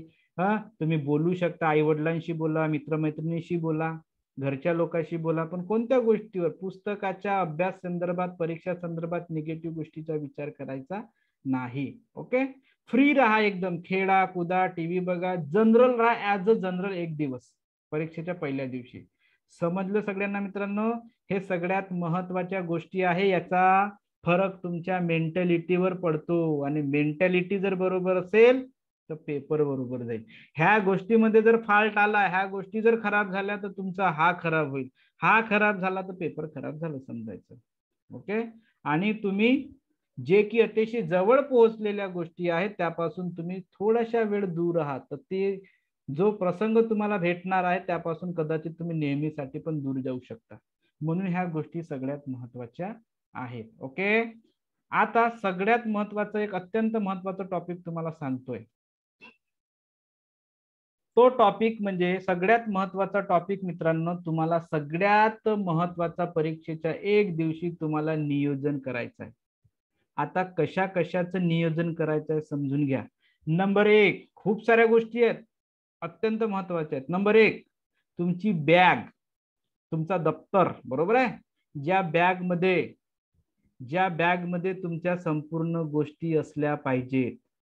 पेन्सिल तुम्हाला अलाव नाही आहे मित्रांनो, पेन्सिलचा वापर करायचा नाही. पण तुम्हाला दुसऱ्या काही कामासाठी करायचं असेल, कोणी असतात वेगवेगळे कामं करतात, न्यायचं असेल नेऊ शकता, पण पेन्सिल अलाउड नाहीये, तुम्हाला वापरच करायचा नाही पेन्सिलचा. ओके, तर तुम्ही बॅग मध्ये तुमचा पेन असेल, पेन्सिल असतील, ह्या गोष्टी भरून ठेवा. तुम्हाला काय काय लागतं, एक वॉच ठेवा, घड्याळ ठेवा आपल्याकडे. ओके, पेन ठेवा, पेन्सिल ठेवा, जे काही तुम्हाला लागतं साहित्य, तुमचं ऍडमिट कार्ड सगळ्यात महत्वाचं आहे, हे ठेवा.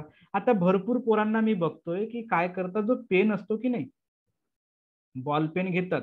भरपूर सारे विद्यार्थी काय करतात, आई वडीलही काय करतात, अरे बेटा तुझा उद्या पेपर आहे, तर जा रे दुकानातून 2 पेन घेऊन ये बरं, 3 पेन घेऊन ये बरं. आणि ते दुकानातून पेन घेतात आणि सरळ परीक्षा हॉलमध्ये बसतात. पण मित्रांनो, दुकानातून लगेच घेतलेला पेन हा लिहत नाही, बरोबर. हे सत्य आहे का? दुकानातून घेतलेलं लगेच घेतलेलं पेन हे बरोबर लिहत नाही, प्रॉपरली लिहत नाही, त्याच्यामुळे त्याचा वापर परीक्षेमध्ये लगेच करायचं नाही. एक दिवसा अगोदरच पेन घेऊन घ्या आणि प्रत्येकाने आपल्याकडे 2 ते 3 पेन ठेवा. कोरोना कंडिशन आहे, याला त्याला कोणत्याही वस्तू मागायच्या नाही. सगळ्या वस्तू तुम्ही आपल्या जवळ ठेवा, आपल्या जवळ असलं पाहिजे. हे एक दिवसा पहिलेच करायच्यात बरं, सगळ्या गोष्टी वेळेवर करायचे नाहीत. 11चा पेपर आहे, 10लाच करून ठेवा ह्या सगळ्या गोष्टी. ओके, आलं का लक्षात? तर ह्या गोष्टी ठेवा. आता त्या पेनला काय करायचं, जे तुम्ही एक तर डेली रुटीन वाला पेन वापरा, जे तुम्ही रोज वापरत आहात, पण 2 ते 3 पेन ठेवा. ओके, याला त्याला मागण्याची गरज नको. त्याच्यानंतर किंवा नवीन समजा पेन घेतलं असणार तर त्याला काय करा, त्याचा यूज करून बघा. त्याला 5 मिनिट, 10 मिनिट, 15 मिनिट त्याला चालवा, कुठंतरी त्याला घोटा, त्याला रनिंग मध्ये येऊ द्या, त्याला रुटीन मध्ये येऊ द्या आणि त्याच्यानंतरच त्याचा वापर करा. तो तुमच्या हातामध्ये बसला पाहिजे, तो तुमच्या रुटीन मध्ये आलं पाहिजे, तेव्हा तुम्ही सर्कल फिलअप करा. हे सगळ्यात महत्वाची गोष्ट आहे. भरपूर पोरे इथे चुक करतात आणि मग हा सर्कल फिलअप होत नाही, हा लिहत नाही ना, मग त्याला काय करतात, त्याला इंकला काय करतात, हवेनं फुंकतात आणि मग असे घोटत बसतात. इथे तर वेळ जातं.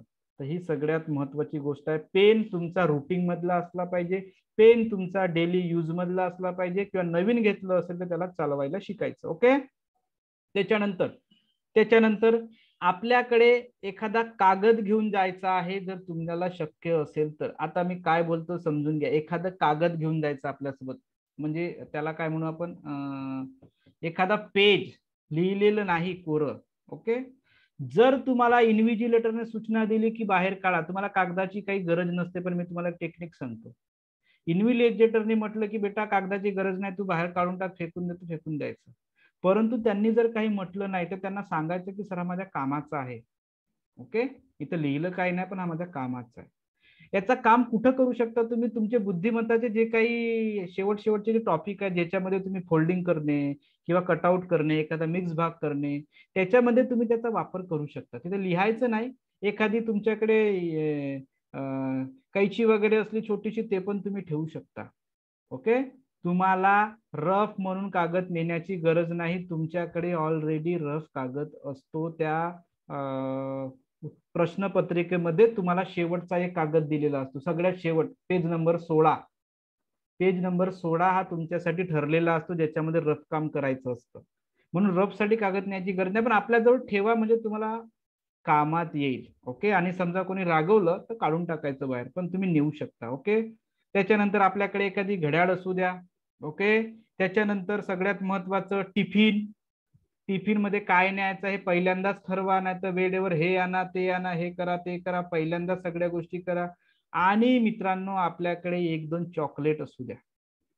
कोणत्या चॉकलेट, मोठ्या मोठ्या कॅडबरी ह्या त्या नाही, ह्या छोट्या छोट्या चॉकलेट ज्या तुम्ही 5, 10, 15, 20, 25 मिनिट तोंडामध्ये ठेवू शकता, अशा चॉकलेट घ्यायच्या. ओके, ते तुम्ही ठेवू शकता. या चॉकलेटमुळे काय होतं, तुमच्या मेंटली प्रिपेअर, तुमच्या मेंदूवर भरपूर सारा परिणाम पडतो. तुम्हाला पाण्याची खूप जास्त गरज भासत नाही. ओके, तुम्हाला एनर्जेटिक वाटतं, तुम्हाला एनर्जी मिळत असते. ओके, तुमच्या शरीराला असं वाटते की आपण काहीतरी खात आहोत आणि काहीतरी आपण मेंदूला देत आहोत. तुमच्या मेंदूला असं मिळत असते आणि तुमचा मेंदू अलर्ट राहतो. म्हणून तोंडामध्ये चॉकलेट ठेवायची, 1-2 आपल्या बॅगमध्ये चॉकलेट ठेवायचं. ओके, सांगतो मी प्रत्येक छोट्या छोट्या गोष्टी. त्याच्यानंतर आपण बघत होतो. ओके, त्याच्यानंतर कपडे जे तुम्ही घालणार आहात ते जनरली काय घालायचे, तुमच्या शाळेचा युनिफॉर्म घालायचा. का बरं शाळेचा युनिफॉर्म घालायचा, याला पण कारण आहे. कारण कोणत्याही ठिकाणी जिथं कुठं जाणार आहात तुम्ही, सेंटरवरती कुठली ना कुठली शाळाच असणार आहे, काही लग्नाचा हॉल नसणार. त्याच्यामुळे शाळेमध्ये जाणार आहात तर शाळेमध्ये जाताना आपण नेहमी आपले युनिफॉर्म घालून जात असतो, किंवा कोणत्याही शाळेमध्ये विद्यार्थी युनिफॉर्म घालून जातं. तर जर युनिफॉर्म घालून गेलं तर तुम्ही कोणत्याही शाळेमध्ये आपण शिकण्यासाठी जातो, तर आपण मेंटली प्रिपेअर असतो की आपल्या शाळेचे युनिफॉर्म जर असेल, एखादा डेस्क बेंच असेल, तर आपण मेंटली त्या गोष्टीसाठी प्रिपेअर होतो. आपलं मेंदू बरोबर त्या गोष्टीसाठी काम करतो की नाही बा आपण आता परीक्षा देत आहोत. तुम्ही एखाद्या कलरफुल ड्रेस घालून गेलं, जीन्स पॅन्ट हे ते अमकं ढमकं काहीतरी स्टायलिश मध्ये जर गेलं तर तुमच्या याच्यावर फरक पडतो. तुम्ही विद्यार्थ्यासारखा तुमच्या मेंदूला वाटत नाही आणि तुम्हाला क्वेश्चन सोडवताना किंवा तुम्हाला थोडंसं अनकम्फर्टेबल पण वाटू शकतो. म्हणून लवकर ऍडजस्ट होता यावं. दुसऱ्या शाळेमध्ये जाणार आहात तुम्ही, स्वतःच्या शाळेतही राहू शकतो, सेंटर दुसऱ्या शाळेत राहू शकतं, तर दुसऱ्या ठिकाणी जाणार आहात म्हणून लवकर कम्फर्टेबल व्हावं म्हणून शाळेच्या युनिफॉर्मवर जायचं. त्याच्यानंतर एक दिवसा अगोदरच त्याला प्रेस वगैरे असली पाहिजे, नाही तर वेळेवर मम्मी माझा शर्ट नाही दिसत आहे, माझा पॅन्ट दिसत नाही, माझी टाय दिसत नाही, माझं हे दिसत नाही, माझं ते दिसत नाहीये. आणि सकाळी सकाळी समजा तुमचा हे दिसत नाही ते दिसत नाही, या गोष्टीमुळे समजा जर तुमच्या मम्मीचं तुमचं पप्पाचं समजा डोकं खराब झालं किंवा तुमचं डोकं खराब झालं तर तुमचा दिवस खराब जाईल. ह्या गोष्टीला किती लोक सहमत आहे? येस टाईप करा बरं. हे सगळे अनालिसिस माझे स्वतःचे आहेत. ओके, तर ह्या संपूर्ण गोष्टी मित्रांनो सुरुवातीलाच आपल्याकडे असू द्या. ओके, समजलं सगळ्यांना? त्याच्यानंतर टायमिंग साठी एखादी घड्याळ ठेवा आणि त्या घड्याळाला 5 मिनिट 10 मिनिट थोडस समोर करून ठेवा. आलं का लक्षात? घड्याळाला 5 मिनिट 10 मिनिट समोर करून ठेवा, म्हणजे तुम्हाला पेपर सोडवताना मेंटली तुम्ही त्या घड्याळीकडे जेव्हा बघाल तर तुम्हाला असं वाटेल की वेळ होत आहे वेळ होत आहे वेळ होत आहे. परीक्षा सोडवताना काय होतं, तुमच्या मेंदूकडे एवढा वेळ राहत नाही की तो बाकीच्या गोष्टीचा विचार करेल. अशा वेळी तुम्ही त्या घड्याळीकडे तुम्ही बघितलं, अरे बापरे 15 मिनिट झाले, आणि तुम्ही फास्ट सोडवता, तुमचा मेंदू पण त्या पद्धतीने चालतो, तुमचा हात पण त्या पद्धतीने चालतो, सगळ्या गोष्टी तुमच्या मेंटली प्रिपेअर तुम्ही असता आणि त्या पद्धतीने काम करता. आणि या फास्ट याच्यामध्ये काय होतं की तुमचा पेपर खूप फास्ट होतं आणि तुमचे जे 10 मिनिट तुम्ही काय केले होते समोर केले होते, तर तुमचा पेपर काय होतं मित्रांनो, तुम्हाला शेवटी शेवटी तो काय म्हणतो वेळ मिळतो तुम्हाला सोडवायला. म्हणजे तो पेपर झाल्यानंतर तुमच्याकडे रिलॅक्सेशनसाठी वेळ असतो. आणि हा वेळ म्हणजे तुमचा घड्याळ जी असते, वॉच जी असते, तिला समोर करून ठेवायचं. 5 मिनिट म्हणा 10 मिनिट म्हणा तुमच्या पद्धतीने करा. ओके, पण त्याला समोर करून ठेवा. आणि आतापासून जर करून ठेवलं एक दिवस अगोदर, त्याचं बेनिफिट हे होतं की तुमचा मेंदू त्या पद्धतीने प्रिपेअर होऊन जातं. तुम्ही वेळेवर जर केलं तर मेंदूलाही वाटते अरे 10 मिनिट वेळ आहे आपल्याकडे. तुम्ही तिथंच समजा केलं तर तुमच्या मेंदूला पण असं वाटतं की अरे वेळ आहे 10 मिनिट, करूया सोडूया आरामात. असं असता कामा नये मित्रांनो. ठीक आहे, चला आता हे झालं परीक्षेच्या पूर्वीच्या काही महत्वाच्या गोष्टी. आता आणखी महत्वाच्या गोष्टी, तुम्ही हॉल तिकीट डाउनलोड केलं असणार, त्या हॉल तिकीट मधला सेंटर बघा कुठं आहे. काही तुम्ही मोठ्या मोठ्या शहरातून जर असाल मित्रांनो, तर शहरातल्या पोरांना सेंटर माहित नसते, त्याच्या आई वडिलांना सेंटर माहित नसते कुठं आहे काय आहे. याचा पत्ता घेऊन ठेवा की ही शाळा कोणत्या ठिकाणी आहे, ह्या शाळेला जायला मला किती वेळ लागेल, मला घरून किती वेळा निघावं लागेल, मला परीक्षा माझी 11:30चं टायमिंग आहे, तर मला अर्धा तासा पहिले आतमध्ये घेतलं जाते. म्हणजे तुम्हाला सेंटरमध्ये 11:30चा पेपर आहे तर 11 वाजताच घेतलं जातं. तर मग 11 वाजता तुम्हाला सेंटरवर पोहोचायचं आहे. सेंटरवर पोहोचल्यावर तुम्हाला 5-10 मिनिट तिथं सेटल व्हायला लागेल. मग याच्या हिशोबाने अंदाज बांधा की मला किती वाजता पोहोचावं लागेल, घरून किती वाजता निघावं लागेल, मला जाण्याची सोय आहे का, माझ्याकडे रिक्षा आहे का, बाईक आहे का, हे आहे का, ते आहे का, ती शाळा कुठं आहे, याच्या गोष्टी ह्या ज्या सेंटरच्या गोष्टी आहेत मित्रांनो, हे पहिलेच फाइंड आउट करून ठेवा. हा स्थळ कुठं आहे, काय आहे, हे आहे ते. ओके, आणि सेंटरवर विशिष्ट टाइमावर पोहोचा. नंतर ऍडमिट कार्ड घेऊन ठेवा आपल्याकडे. ऍडमिट कार्ड शिवाय तुम्हाला एंट्री नसतं, सगळ्यात महत्वाचं आहे मित्रांनो. ओके, काही विशिष्ट सूचना असतात ऍडमिट कार्डवर, त्या वाचा, अत्यंत महत्वाचे आहेत. सेंट्रलचे नाव हे ते सगळ्या गोष्टी त्या वाचा, काळजीपूर्वक वाचा, कारण की महत्वाच्या गोष्टी असतात. आता सेंटरमध्ये एकदा तुम्ही गेले की तिथं कोणताही तुमचा शिक्षक राहत नाही, कोणताही तुमचे आई वडील राहत नाही, कोणीही राहत नाही. आई वडील जरी राहत असतील तर ते सेंटरच्या बाहेर राहतात. त्याच्यामुळे मित्रांनो तुमचा मम्मीचा तुमचा फोन नंबर असला पाहिजे. जर तुमच्यासोबत एखादे शिक्षक आले असतील शाळेतले तर त्या शाळेच्या शिक्षकांचा फोन नंबर तुमच्याजवळ लिहिलं असलं पाहिजे. कारण हे होतं की तुम्ही नवीन ठिकाणी जेव्हा सेंटरवर जाता तेव्हा तिथला वातावरण, तिथले विद्यार्थी, तिथला परिसर, कारण की तुम्ही ह्या गोष्टी कधी बघितलेल्या नसता. याच्या अगोदर ज्यांनी बघितलं असेल त्याला कॉन्फिडन्स लेवल वाढलेली असते, पण ज्यांनी बघितलेलं नसते तो विद्यार्थी आतमधून घाबरतो, त्याची प्रकृती खराब होऊ शकतं.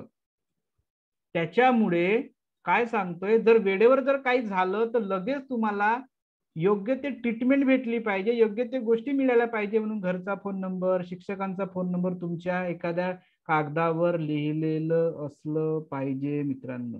टीचरचा असेल, पॅरेंटचा असेल, कुणाचाही असेल तो तुमच्याकडे असला पाहिजे. आता या कोरोनाच्या 1 वर्ष अगोदर माझ्याकडली एक विद्यार्थिनी आहे, ती विद्यार्थिनी खूप हुशार होती, ब्रिलियंट मुलगी. ठीक आहे, मी एक गोष्ट सांगतोय, कुणालाही वाटायचं की ती मुलगी 100% पास होईल, परंतु मित्रांनो जेव्हा ती परीक्षा सेंटर मध्ये गेली, ती घाबरली. कशाने घाबरली माहिती नाही, तिला खूप असं घाम निघू लागलं, ती बेशुद्ध पडली. म्हणजे सेंटरवर जशी आतमध्ये जात नाही, विद्यार्थ्यांना घाबरली, पर्यवेक्षकाला घाबरली, शाळेला घाबरली, कोणत्या पोझिशनला घाबरली, कोणत्या गोष्टीला घाबरली माहिती नाही.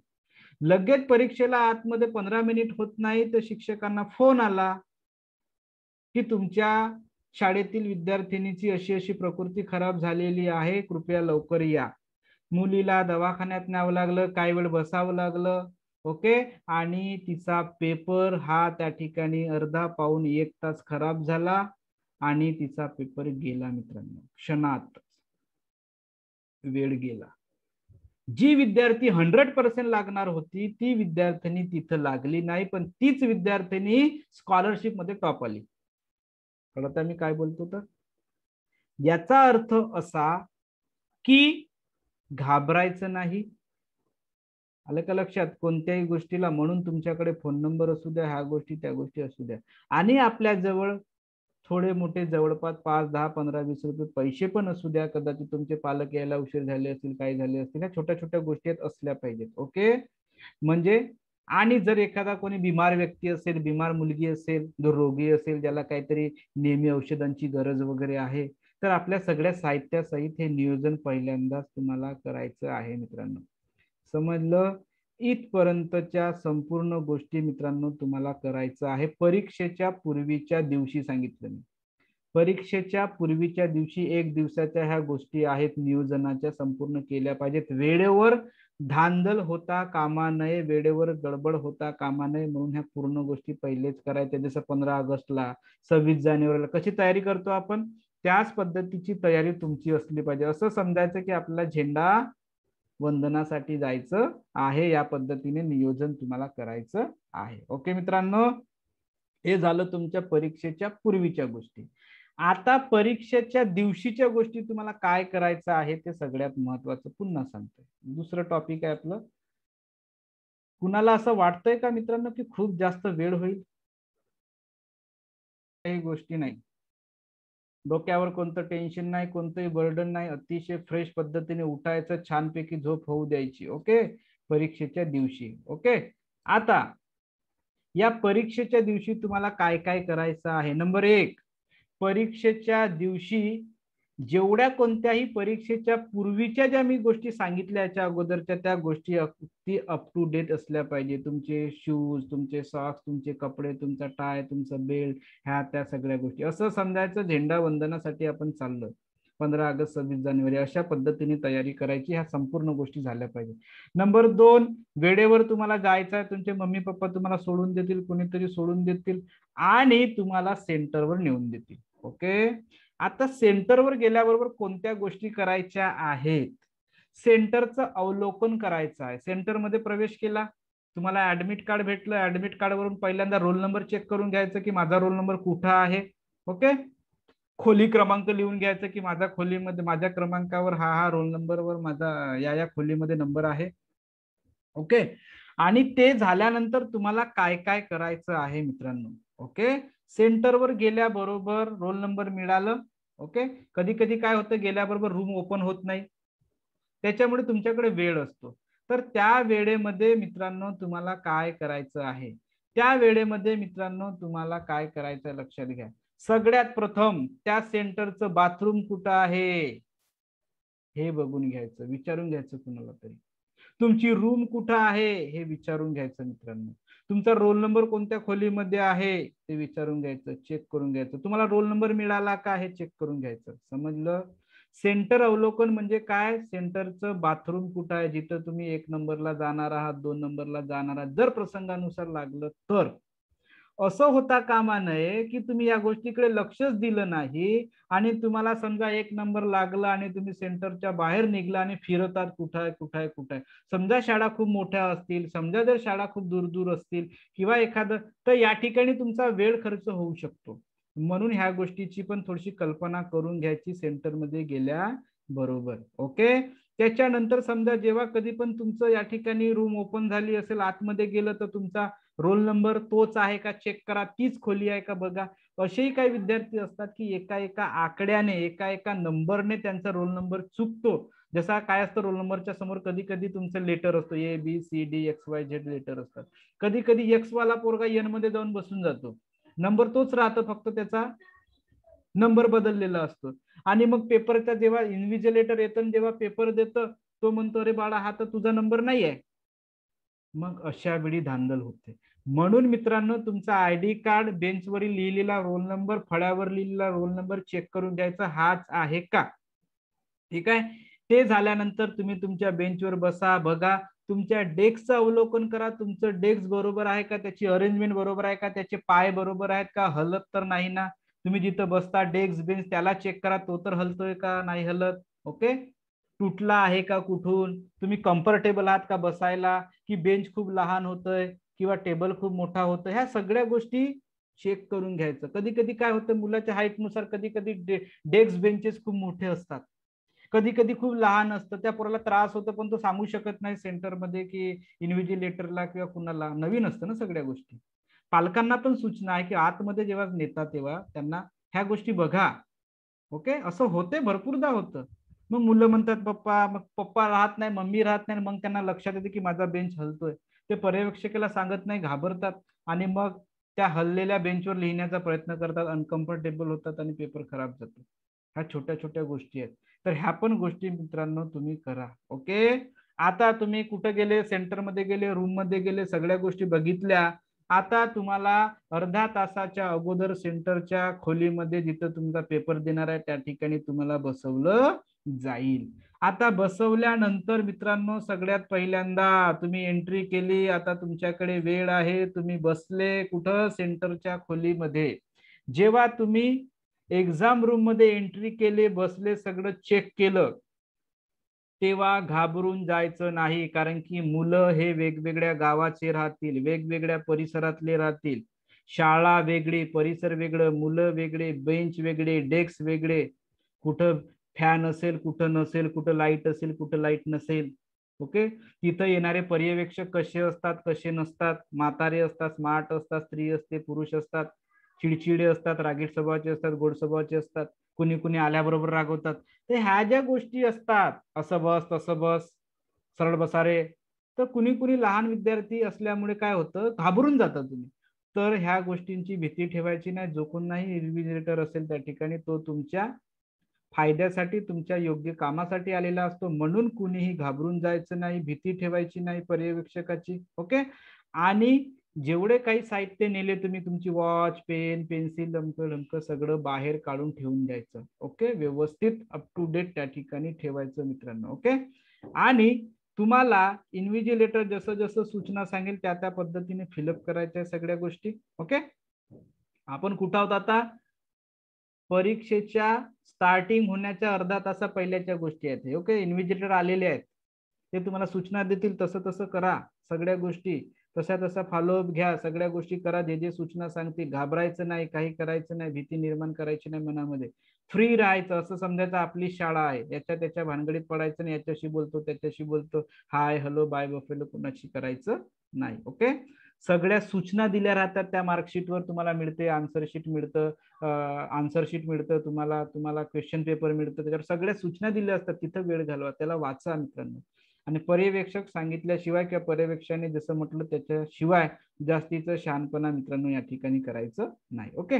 आता तुमच्या हातामध्ये उत्तरपत्रिका असेल, प्रश्नपत्रिका असेल. ओके. ह्या प्रश्नपत्रिकेचं आणि उत्तरपत्रिकेचे संपूर्ण क्रमांक, जसं आता तुम्हाला प्रश्नपत्रिका मिळाली, कधी कधी काय होतं, तुम्हाला वेळ दिलं जाते की याला फोडायचं नाही म्हणून, कधी कधी पॅक असतं, कधी कधी खुलं राहतं, पण जनरली पॅकच राहतं. जेव्हा कधी बी तुम्हाला ते ओपन करा म्हणतील, तर पहिल्यांदा काय चेक करायचं, त्याचे पूर्ण प्रश्नांचे पेजेस चेक करायचे. पेजेस 1 पासून तर 16 क्रमांकापर्यंत आहेत का, आता क्रमांक बदलते का माहिती नाही, पण जनरली 16 क्रमांकापर्यंत पेपरचा बंच असतो. ओके. तुम्हाला चेक करायचं आहे की 1 पासून 16 पर्यंतचे क्रमांक आहेत का. कधी कधी काय होतं, मधातला एखादा पेज निघून जातो, कधी कधी काय होतं, एखाद्या पेजची डबल प्रिंटिंग येऊन जातं. कधी कधी काय होतं, एखादा पेज हा कोरा राहून जातो. तुम्ही मधात सोडवता सगळं काही लिहून टाकलं, मग मधामध्ये रिप्लेस होत नाही. म्हणून हे सूचना आहेत महत्वाच्या. ओके, म्हणून पहिल्यांदा बघून घ्यायचं. उत्तर पत्रिका मिळाली, त्याला पण चेक करून घ्या की तुमच्या उत्तर पत्रिकेचा आणि प्रश्नपत्रिकेचा जो नंबर असतो तो सेम आहे का. रोल नंबर वेगळा, उत्तर पत्रिकेचा आन्सर शीटचा नंबर वेगळा, ओके, आणि प्रश्नपत्रिकेचा नंबर वेगळा, परंतु प्रश्नपत्रिकेचा आणि उत्तर पत्रिकेचा नंबर सारखाच असतो. हे चेक करून घ्यायचं सारखे आहेत का. समजा जर हे वेगवेगळे असतील तर लगेच सांगायचं की सर हे वेगवेगळे आहेत, म्हणजे तुम्हाला लगेच चेंज कर.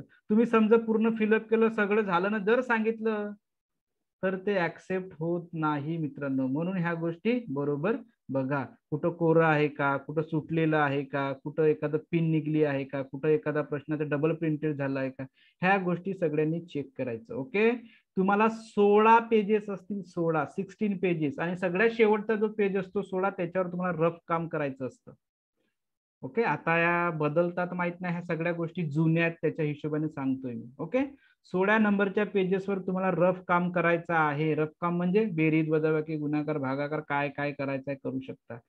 आणि जर तुमच्या इन्व्हिजिलेटरने तुम्हाला कागद ठेवण्याची जर परमिशन दिली, तसं तर नसतं, पण समजा दिली तर तुम्ही यूज करू शकता. पण त्याने म्हटलं फेका तर फेकून द्यायचं, जास्त वाद घालवायचा नाही मित्रांनो. ओके, तर अशा पद्धतीचा आपला पेपर सुरू झाला. आतमध्ये गेल्याबरोबर ह्या गोष्टी तुम्हाला करायच्या आहे. मेंटल ॲबिलिटीचे तुम्हाला 1 ते 40 प्रश्न राहतील सुरुवातीचे. ओके, त्याच्यानंतर 140 क्रमांक ते 60 क्रमांकाचे क्वेश्चन तुमचे मॅथचे राहतील, आणि 61 to 80 क्वेश्चन मित्रांनो तुमचे लँग्वेजचे राहतील. ओके, तुमचे हे लँग्वेजचे राहतील मित्रांनो. ओके, आता ह्या दिवशी घरून निघताना सगळ्यात महत्वाची गोष्ट मी विसरलो सांगायला, पेपरच्या दिवशी घरून निघताना खूप जास्त जेवण करायचं नाही. ज्याने खूप जास्त जेवण केलं पोटभर गड्यापर्यंत, समजायचं त्याचा मेंदू हँग मारायला सुरुवात करेल. मोबाईल कसा हँग मारतो डाटा जास्त झाल्यावर, तशा पद्धतीने खूप जर जास्त जेवण झालं मित्रांनो तर याला आरामाची गरज असतं. मग आता आराम कुठं कराल तुम्ही आराम कराल परीक्षा सेंटरवर, आणि हा तुमचा मेंदू काम करायला बंद करेल आणि तुम्हाला आठवणार नाही. जेवढं पण आठवण्याचा प्रयत्न कराल आठवणार नाही, तुम्हाला झोप लागेल आणि तुमचा पेपर खराब जाईल. म्हणून परीक्षेच्या दिवशी 10 घास कमी खा, पोट भरण्यापुरता खाऊ नये.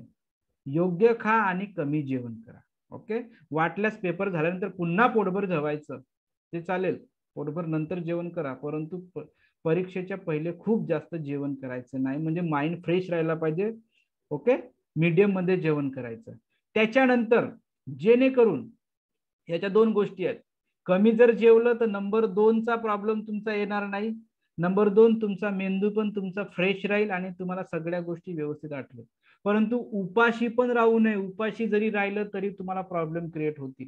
म्हणजे खूप जास्त पण नको आणि खूप कमी पण नको, मीडियम मध्ये जेवण करायचं, व्यवस्थित करायचं, पण पूर्ण पोटभर नको, जेणेकरून हा तुमचं काम करणं बंद करेल. ओके, त्याच्यानंतर पाणी जे सांगतोय तुम्हाला, बॉटल, स्वतःची बॉटल न्यायची, आणि पाणी हे खूप जास्त प्यायचं नाही, फक्त घूट घूट प्यायचं. ओके, स्वतःची बॉटल न्यायची सोबत आणि थोडं थोडं पाणी प्यायचं. जर चॉकलेट जर सोबत ठेवली मित्रांनो जर चॉकलेट जर ठेवली तर तुम्हाला खूप जास्त पाण्याची गरज नाही. ओके, खूप जास्त पाण्याची गरज नाही. आणि जर खूप जास्त पाणी पिलं तर तुम्हाला बाथरूमला जावं लागेल, आणि बाथरूमला जर गेलं, पाण्याचा प्रमाण जर वाढला, बाथरूमला जाण्याचा वेळ आला, बाथरूमला जाण्याचा प्रसंग आले तर तुमचं 5 मिनिट त्या ठिकाणी जाईल. तुम्हाला बाथरूम जर माहित नसेल तर तुमचे 10 मिनिट जातील. येणं जाण्यामध्ये तुमचे 5, 10, 15 मिनिट सहज जातील. 2 वेळा गेले 2 तासामध्ये तर तुमचे 20-25 मिनिट कुठेही गेले. समजत मी काय बोलतो. म्हणून पाण्याचा वापर आणि जेवणाचा वापर योग्य तो करा, जेणेकरून ह्या गोष्टी उद्भवणार नाहीत. हे सगळ्यात महत्वाचं आहे. नाहीतर लहान लहान मुलं काय करतात, खूप पाणी पितात, खूप जेवण करून येतात, मग त्यांचं डोकंही चालत नाही, आणि राहू वेळेवर काय करतात, बाथरूमला जातात. त्याच्याने त्यांचा वेळ वाया जाऊ शकतो. हे पॉसिबिलिटी आहे आणि असं होतं. ओके, इथपर्यंत समजलं मित्रांनो सगळ्यांना. हा सगळ्यात महत्वाच्या गोष्टी आहेत. ओके, सगळ्यांना समजलं का? ओके, चला.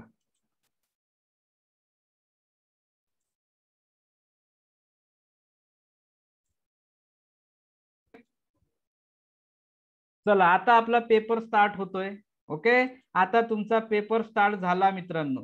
पेपर स्टार्ट जेव्हा झाला तेव्हा कोणत्या कोणत्या गोष्टी करायच्या आहेत? ओके, पेपर स्टार्ट झाल्यानंतर पहिला प्रश्न विद्यार्थ्यांसमोर असतो की सर मी पहिल्यांदा मॅथमॅटिक्स सॉल्व्ह करू की पहिल्यांदा मेंटल ॲबिलिटी करू की पहिल्यांदा लँग्वेज करू?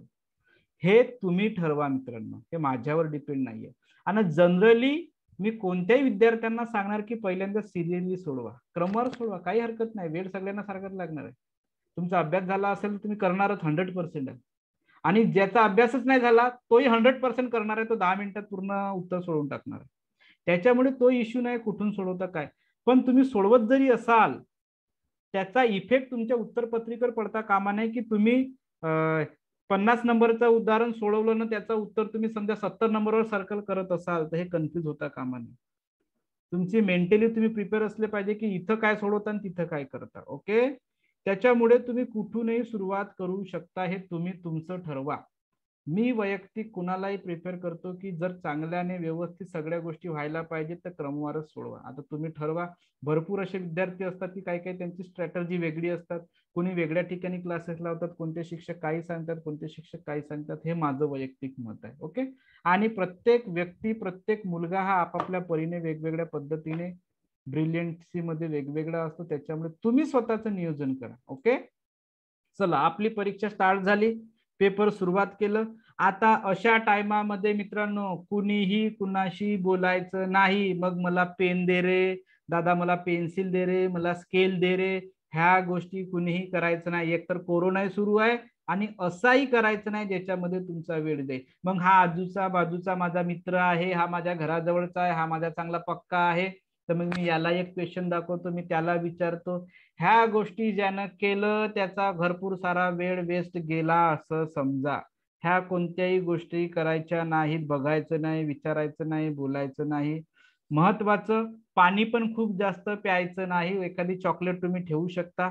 ओके, आता प्रश्न सोडवतात एखादा प्रश्न असा आला की जो तुम्हाला वाचल्यावर कळत नाहीये, एकदा वाचा त्याला. नाही समजलं शांत पद्धतीने त्याला पुन्हा दुसऱ्यांदा वाचा. ओके, हळूवार वाचा, प्रेमाने वाचा, लाडाने वाचा. ओके, नाही समजलं पुन्हा त्याला तिसऱ्यांदा वाचा मित्रांनो. थोडा कष्ट करा, वाचा त्याला. पण तिसऱ्यांदा वाचल्यावरही समजा समजतच नाही आहे तर त्याच्यामध्ये वेळ वाया घालवायचं नाही, त्याला ठेवून द्यायचं जसंच तसं, नेक्स्ट क्वेश्चन कडे जायचं. हा सगळ्यात महत्वाचा रूल आहे. नेक्स्ट क्वेश्चन कडे जायचं मित्रांनो. ओके, सगळ्यात महत्वाचं रूल, नेक्स्ट क्वेश्चन कडे जायचं. जर दोनदा तीनदा वाचून तुम्हाला समजलं नसेल तर त्याच्यासाठी राखीव वेळ नंतर वाचून ठेवा. म्हणून म्हटलं की घडीचा वेळ थोडस 10 मिनिट 15 मिनिट समोर करा, म्हणजे तुमचं मेंटली प्रिपेअर व्हाल तुम्ही. तुमचा 15 मिनिट, प्रत्येकांचा पेपर 10 मिनिटा अगोदर 15 मिनिटा अगोदर झालाच पाहिजे, कारण की त्या 15 मिनिटांमध्ये तुम्हाला भरपूर सारे कामं करायचे आहेत. मी सांगतो काय काय करायचे. ओके, त्याच्यानंतर आता भरपूर जण, आता श्वेताच्या मम्मीने जो प्रश्न विचारलं काय करायचं, आता भरपूर विद्यार्थी वेगवेगळ्या पद्धतीने आन्सरिंग करतात. तुम्हाला काय करायचं आहे तुम्ही तसं करू शकता. काही विद्यार्थी काय असतात, काही विद्यार्थी वाचन करतात, आन्सर काढतात आणि लगेच आन्सर शीट मध्ये भरतात. हा पहिला विद्यार्थी झाला. दुसरा विद्यार्थी काय करतो, वाचन करतो, प्रश्नपत्रिकेचं उत्तर काढतो आणि दुसऱ्या उत्तरपत्रिकेमध्ये जसं त्याला वाटतं की आता याचं उत्तर सेकंड आहे, बी आहे, तर त्याला टिक मार्क करून ठेवतो. असाही सेकंड नंबरचा विद्यार्थी असतो. तिसरा प्रकारचा विद्यार्थी असा असतो की जो काय करतो, फक्त प्रश्नपत्रिकेमध्ये टिक मार्क करून ठेवतो. त्याला असं वाटतं की मी नंतर सोडवीन, नंतर सर्कल फिलअप करेन. मित्रांनो, तीनही पद्धतीच्या उत्तरे तुम्ही सोडवू शकता. ओके, तीनही पद्धतीने तुम्ही करू शकता. तुम्ही दोन्ही काम एकाच वेळी करू शकता. तुम्ही फक्त उत्तरपत्रिकावर टिक मार्क करून ठेवू शकता किंवा टिक मार्क करणे उत्तरपत्रिकेवर चालत नाही, परंतु तुम्ही आपल्या पद्धतीने करू शकता, काही विषय नाही येतो. आणि तुम्ही प्रश्नपत्रिकेमध्ये पण तुम्ही ह्या गोष्टी करू शकता. तीनही पद्धतीचे विद्यार्थी असतात, परंतु या तीनही पद्धतीच्या विद्यार्थ्यांमध्ये काही जणांची चुका पण होतात. जो कोणी पहिल्यांदा प्रश्न लिहून ठेवतो तो एवढ्या आपल्या सोडवण्याच्या ओघामध्ये असतो मित्रांनो, की तो उत्तरपत्रिकेमध्ये सर्कल भरवायला विसरूनच जातो. असं पण होतं. पण ज्याचं डोकं अलर्ट आहे, जो जाग्यावर आहे, तो कोणती पद्धत वापरू शकतो. जनरली मी काही काही विद्यार्थी हे वेगवेगळे विद्यार्थ्यांच्या स्ट्रॅटर्जी असतात, रणनीती असतात. काही विद्यार्थी काय करतात, 10 प्रश्न किंवा 5 प्रश्न सोडवतात, मग सर्कल करतात 5 प्रश्न, असे पण करतात. कोणी विद्यार्थी काय करतं, आन्सर शीटवर छोटंसं डॉट करून ठेवून देतात त्याला समजण्यासाठी, मग तो म्हणतो की मी नंतर फिलअप करेन. ह्या गोष्टी तुम्ही स्वतःहून करा, काय करायचं आहे. परंतु करत असताना डोकं पण जागर ठेवा की एखादी गोष्ट चुकता कामा नये. जर तुम्हाला प्रॉपर वेनं जर जायचं असेल तर मग एकच पर्याय आहे, इकडे प्रश्न सोडवा, तिकडे सर्कल करा, इकडे प्रश्न सोडवा, तिकडे सर्कल करा. ओके, प्रॉपर वेनं जर जायचं असेल तर. पण त्याच्यापेक्षाही ह्याही गोष्टी अतिशय सोप्या आहेत. म्हणजे कसं, तुम्ही एखाद्या टॉपिकसाठी मेंटली प्रिपेअर होता, एखादा पॅसेज वाचलं, तो पॅसेज तुमच्या डोक्यामध्ये आहे. बघा, सगळ्या गोष्टी तुमच्यावर डिपेंड आहेत. हे मी ऑप्शन सांगितले तुम्हाला. एखादा टॉपिक वाचला, 10 ओळीचा प्रश्न, सिलेबस वाचला, सॉरी पॅसेज वाचलं, तो पॅसेज तुमच्या डोक्यामध्ये आहे, पूर्ण पॅसेज आहे. तुम्ही पहिला क्वेश्चन सोडवला, त्याचं उत्तर सोडवायला तुम्हाला मग पुन्हा सर्कल फिलअप करतात.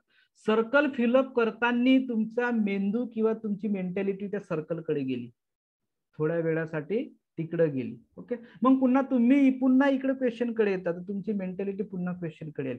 म्हणजे तुमचा मेंदू हा दोन गोष्टी करण्यासाठी इकडे तिकडे हे करतोय.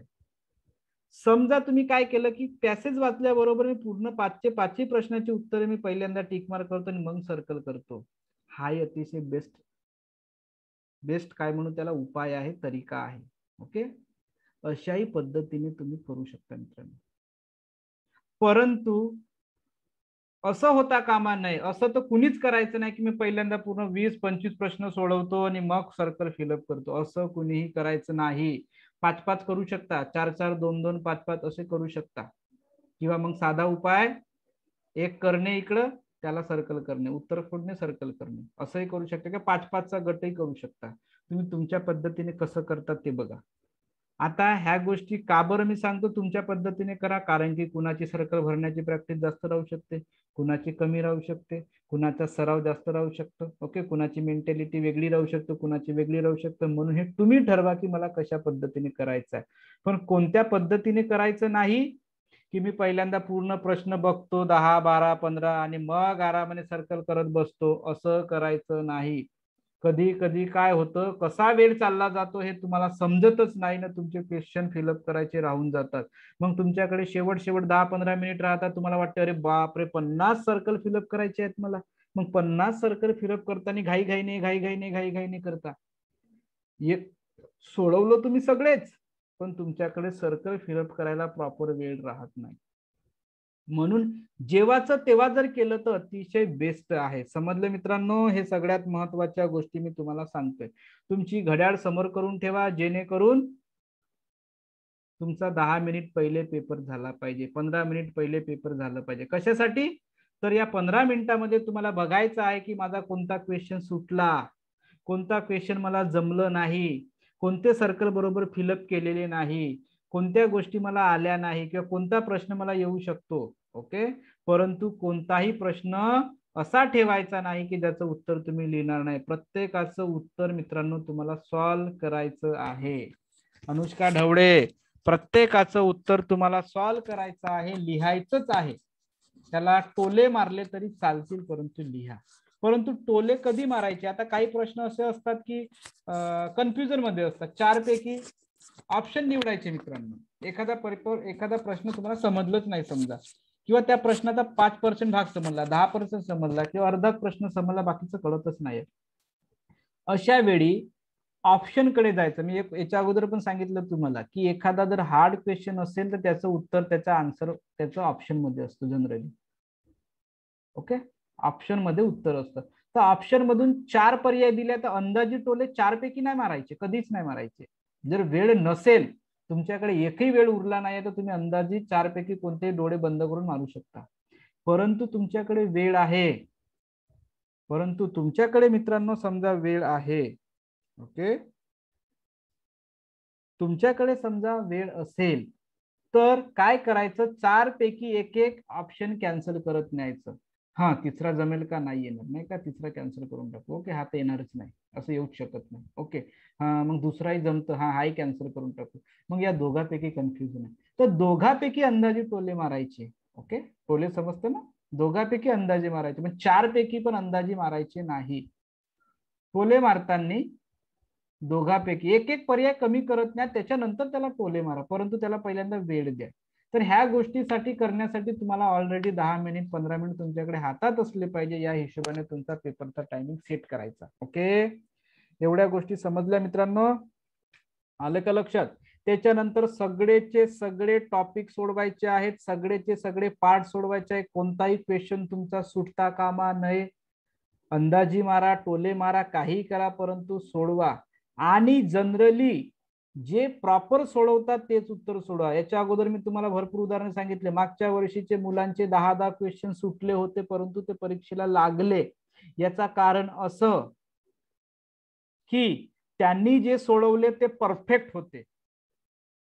सगळ्याच ठिकाणी अंदाजे मारायचे नाही, टोले द्यायचे नाहीत. 1 2 4 5 जे तुम्हाला येत नसतील ते, पण सगळ्याच ठिकाणी अंदाजे टोले लावायचे नाही. परफेक्ट उदाहरण, जो परफेक्ट सोडवेल तो 100% त्याला त्याचं बेनिफिट मिळेल. ओके, नाही तर अंदाजे मारायचे तर टोलेच देत बसा, टोले वगैरे लावत बसायचे नाही. ओके, त्याच्यानंतर तुमची आन्सर शीट असेल किंवा तुमचे क्वेश्चन पेपर मध्ये जनरली हे काहीतरी लिहिणे, कटिंग करणे असे राहतात. तुमच्या आन्सर शीट मध्ये मुलं काय करतात माहितीये, काही मुलं व्हाईटनर नेतात सोबत आपल्यासोबत, काही मुले एक चॉक नेतात आणि मग काय करतात, अरे बाबा मी पहिला लिहिलं, मग याचा पाहून लिहितं दुसऱ्याचं, दुसऱ्याचा तिसऱ्याचा पाहायचं नाही, कारण की ABCD पद्धतीचा सेट असतो. ओके, मग दुसऱ्याचा पाहतो, अरे याचा उत्तर हा, मग तो त्याला सर्कल करतो, किंवा माझा हा चुकला मग दुसरा करतो. मग पहिला दिसता कामा नये म्हणून काय करतो, त्याला व्हाईटनर पण लावतो. असे हुशार विद्यार्थी आहेत. कोणी व्हाईटनर लावतं, कोणी त्याला खडूने काय करतो, त्याला पांढरं करून ठेवतो. याच्याने तुमचे आन्सर शीट डिस्क्वालिफाईड होऊन जाईल. ओके, ह्या गोष्टी मित्रांनो तुम्हाला करायचं नाही. पेपर वगैरे लिहिणे ह्या त्या गोष्टी करायचं नाही. त्याच्यानंतर तुमच्यासाठी रफ पेज असणार आहे. ओके, त्या रफ पेजचा वापर करायचा आहे तुम्हाला. मी पेज सांगितलं न्यायचं कशासाठी, बुद्धिमत्तेमध्ये त्याचा वापर तुम्ही करू शकता. जर तुम्हाला अलाव केलं किंवा तुम्ही त्यांचे लक्ष नसले तर तुम्ही ह्या गोष्टी करू शकता. जनरली माणसंच असतात ते, इन्व्हिजिलेटर म्हणजे माणसंच असतात माझ्यासारखेच. ओके, चांगलेच असतात बिचारे, कोणी वाईट नसतं. तर ते कधी कधी देऊन देतात, कधी कधी म्हणजे कोणी एवढं हे मूर्ख नसतं, काही मोठे पोरं नाही आहेत, त्यांनाही माहिती आहे की हा विद्यार्थी काही कॉपी नाही करत आहे, ते तुम्ही एक टेक्निक साठी युज करता ना, त्याच्यामुळे ते अलाव करतात जनरली. ओके, तर मग ते त्याच्यासाठी तुम्ही करू शकता त्याचं. ओके, चला पेज नंबर 16 पण सांगितलं तुम्हाला. ओके, त्याच्यानंतर बेल तुम्हाला अलर्ट करण्यासाठी काही ठिकाणी 1 तासानंतर वाजेल, काही ठिकाणी अर्धा तासानंतर वाजेल. परंतु मागच्या वर्षीची गोष्ट सांगतोय मी, मागच्या वर्षीची गोष्ट, मागच्या वर्षी मी कोरोनाच्या अगोदरची गोष्ट सांगतोय. विद्यार्थ्यांना सांगण्यात आलं की बाळांनो अर्ध्या तासानं तुमची बेल होईल. ओके, म्हणून म्हटलं की स्वतःची घड्याळ ठेवायची जवळ, बघत राहायचं. तर विद्यार्थ्यांनी अर्धा तास झालं पेपर सोडवलं, एक बेल झाली, मेंटली प्रिपेअर झाला, हा अर्धा तास झाला, 1.5 तास बाकी आहे. ओके, दुसरी बेल झाली, मेंटली प्रिपेअर झाला, हा 1 तास झाला, घड्याळकडे लक्ष नाही किंवा घड्याळ नेली नसेल, 1 तास झाला. ओके, 1 तास बाकी आहे. आता गोष्ट अशी झाली की जो चपराशी असेल त्या चपराशीनं तिसरी बेल दिलीच नाही. विद्यार्थी मस्त सोडवत आहे, मुलगा मस्त सोडवत आहे, लिहित आहे लिहित आहे लिहित आहे लिहित आहे, 1 तास पूर्ण होऊन गेलं. त्याला असं वाटत आहे की अर्धा तास व्हायचंच आहे, बेल व्हायचीच आहे, आणि तो आरामाने सगळ्या गोष्टी करतोय. आणि जेव्हा पूर्ण बेल झाली तेव्हा तो म्हणतो की अरे बाबा अर्धा तास झाला, आता 1 तास कसा काय झाला. तो अशा दृष्टिकोनातून पेपर सोडवत होता की त्याला काही आता अर्ध्या तासाने बेल होईल, परंतु त्या शिपायाने, त्या चपराशाने बेल मारलीच नाही, विसरला असेल किंवा झालीच नाही. तर अशा वेळी तुमचे भरपूर सारं नुकसान होऊ शकतं. म्हणून टायमिंग अलर्ट असू द्या, त्या बेलकडे लक्ष द्यायचं नाही. अर्ध्या तासानं वाजतं की 1 तासानं वाजतं, जनरली बेल अर्धा तासानं वाजतं, परंतु त्याच्याकडे लक्ष ठेवायचं नाही, आपली वॉच ठेवायची, आपली घड्याळ आपल्याकडे ठेवायची. संपूर्णचे संपूर्ण जे तुमचे 3 टॉपिक आहे, मेंटल ॲबिलिटी आहे, मॅथमॅटिक्स आहे आणि तुमची बाकीची गोष्ट आहे, या तिन्ही मध्ये तुम्हाला पास होणे गरजेचं आहे. तिघांमध्येही चांगले मार्किंग पाहिजे. नाही तर तुम्ही म्हणाल की मी दिवसभर मेंटल ॲबिलिटी सोडवतो आणि गणिताकडे ना मराठीकडे लक्षच नाहीये, वेळ गेला, फेल तुम्ही.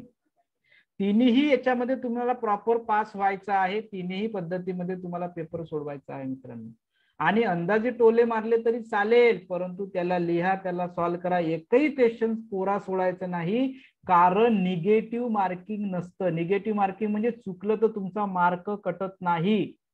म्हणून प्रत्येकाचे प्रत्येक प्रश्न सोडवा. ओके. आणि तुम्हाला पॅटर्न असते ABCDE. ओके. त्या पॅटर्न नुसार तुम्हाला पेपर येईल. त्याच्यामुळे बिनधास्त राहा मित्रांनो आणि छानपैकी सुंदरपैकी पेपर सोडवा. ओके. त्याच्यानंतर आता तुमचा वेळ झाला, 15 मिनिट तुमच्या हातात आहे. आता काय काय करायचं आहे तुम्हाला 15 मिनिटामध्ये? ओके. या 15 मिनिटामध्ये म्हणजे तुमचा पेपरचा एंडिंग आहे. ओके. पूर्ण सर्कल फिलअप केले का ते बघा. ओके. पेपरला पुन्हा चेक करून बघा, तुमचे आन्सर शीट चेक करून बघा, मी रोल नंबर लिहिलं का, मी सही केली का, पूर्ण फिलअप झालं का. ओके. कुठं डागडूग तर नाही आहे, कुठं पडला तर नाही, किंवा तुमचा एखादा सर्कल जास्तीचा तर फिलअप झाला नाही, किंवा कमी तर राहिलं नाहीये, एखाद्या ठिकाणी 2 तर झाले नाही. ह्या गोष्टी पण थोडं पाहून घ्यायच्या. माझा प्रश्न कुठं राहिला तर नाही, सुटला तर नाही, असं होते. घाईघाईमध्ये काय होतं की तुमचा एखादा प्रश्न, 1-2 प्रश्न तुम्हाला दिसतच नाही चेक करताना, असं पण होते. तर अशा पद्धतीने मित्रांनो तुमचा पेपरचा एंड होणार आहे. आणि एंड झाल्यानंतर सगळ्यात महत्वाची गोष्ट तुम्हाला करायची आहे, तुमचे साहित्य हे ते सगळ्या गोष्टी करायच्या. इन्व्हिजिलेटर जसं म्हणतं तसं वागायचं आहे, संपूर्ण गोष्टी करायच्या आहेत. परंतु जसे तुम्ही परीक्षे सेंटरच्या बाहेर निघले किंवा खोलीच्या बाहेर निघले, तर भरपूर सारे हुशार विद्यार्थी काय करतात मी सांगतो. काय करतात? पहिल्यांदा पेपर काढतात, आपल्या शिक्षकाकडे, आपल्या मम्मीकडे, आपल्या पप्पाकडे जातात. मग पप्पा विचारतात, बेटा किती सोडवलं, किती राहिले प्रश्न. बरोबर आहे. मग मुलगा म्हणतो, पप्पा माझे 2 राहिले, मी पूर्ण सोडवले, हे 4 अंदाजे मारले, मग असं झालं तसं झालं. कोण्या कोण्या विद्यार्थ्यांचं, जे कोणी विद्यार्थी असतील त्या विद्यार्थ्यांचा समजा पेपर समजा बिघडला असेल तर बिचारा तो तिथूनच रडत येतो, माझा पेपर बिघडला, मी आता कसं करेन, काय करेन. त्याला टेन्शन खूप येऊन जातं. म्हणून कोणत्याही पालकांनी पेपर झालं एकदा गेलं त्याच्यानंतर त्याचा ऑप्शन तुमच्याकडे नाही, परंतु लगेच त्या गोष्टीसाठी पॅनिक व्हायचं नाही, पेपरकडे लक्ष द्यायचं नाही. कारण आहे याला कारण आहे मित्रांनो. कारण दुसऱ्या दिवशी तुमचा स्कॉलरशिपचा पेपर आहे. जर तुम्ही या गोष्टीला धरून समजा पॅनिक झाले, माझा हा राहिला, माझा तो राहिला, माझा हा जमलं नाही, माझं तो जमलं नाही, तर दुसऱ्या दिवशीचा तुमचा पेपर खराब होईल स्कॉलरशिपचा. कारण की 2 पेपर. नशिबाने एवढी छान गोष्ट झाली की स्कॉलरशिपचा पेपर हा पहिल्यांदा आलं होतं, तो दुसऱ्यांदा डबल मागं गेलं. हा सगळ्यात महत्वाचा आहे. समजा स्कॉलरशिपचा पेपर जर सुरुवातीला असता तर तुमच्या नवोदयचा पेपर बिघडला असता 100%. कारण ज्याने कोणी अभ्यास केला असेल स्कॉलरशिपचा त्याचा चांगलंच जाणार, परंतु ज्याने केलं नसेल, ज्याने प्रिपरेशन नवोदयची केली आणि परीक्षा देतो स्कॉलरशिपचं, तर स्कॉलरशिपच्या पेपरमध्ये त्याचं कॉन्फिडन्स लेवल कमी होणार, त्याची सगळ्या गोष्टी तो वीक ठरेल की मला हे जमलं नाही, मला ते जमलं नाही, मेंटली तो खचून जाणार, आत्मविश्वास त्याचा कमी होणार आणि त्याचा वाईट परिणाम तुमच्या बुद्धिमत्तेवर झालं असतं. पण नशिबाची एक छान गोष्ट झाली जी माझ्या डोक्यामध्ये मला नेहमी सतवत होती की मुलांशी असं होऊ नये. कारण की मुलांनी तयारी केली नवोदयची, तर नवोदयचा पेपर सुरुवातीला आलं म्हणजे तुमचा कॉन्फिडन्स लेवल खूप जास्त राहील, कारण की तुम्ही त्याच्यासाठी प्रिपेअर आहात. म्हणजे स्कॉलरशिपची पण परीक्षा तुम्ही सहज पास करू शकता याच बेसवर. परंतु जर तुम्ही पेपर झाल्याबरोबर समजा ह्या गोष्टीसाठी जर झगडत राहिले, रडत राहिले, माझा हा झाला, माझा तो झाला, ओके, तर तुम्ही नंतरच्या दिवशी तुम्हाला अडचण निर्माण होऊ शकतं. काही मुलं रडत निघतात, काही मुलं नाराज होतात, काही मुलं जेवण करत नाही, काही मुलं एकटं कोपऱ्यामध्ये घरी जाऊन बसतात, रडत बसतात, मम्मीला सांगतात, पप्पाला सांगतात, माझा हा प्रश्न राहिला, माझा तो राहिला, माझा हा येणार होता, माझा तो येणार होता.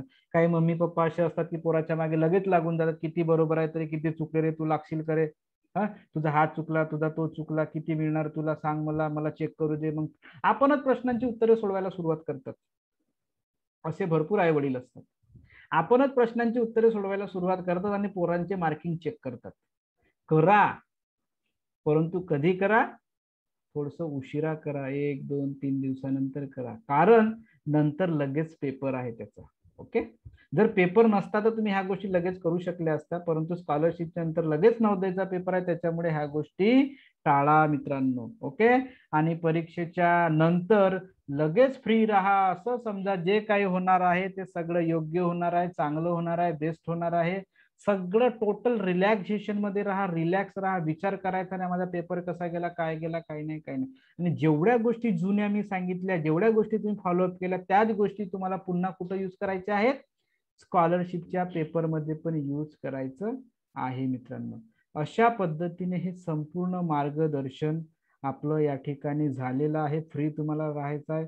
सुरुवातीच्या 4 दिवसापासून तर पेपर झाल्यानंतरच्या दिवसापर्यंतच्या गोष्टी आपण बघितल्या. ओके, त्याच्यानंतर काही पालकांनी मला क्वेश्चन दिले होते, काही प्रश्न दिले होते, त्या प्रश्नांची पण उत्तरे मी सांगतो या ठिकाणी.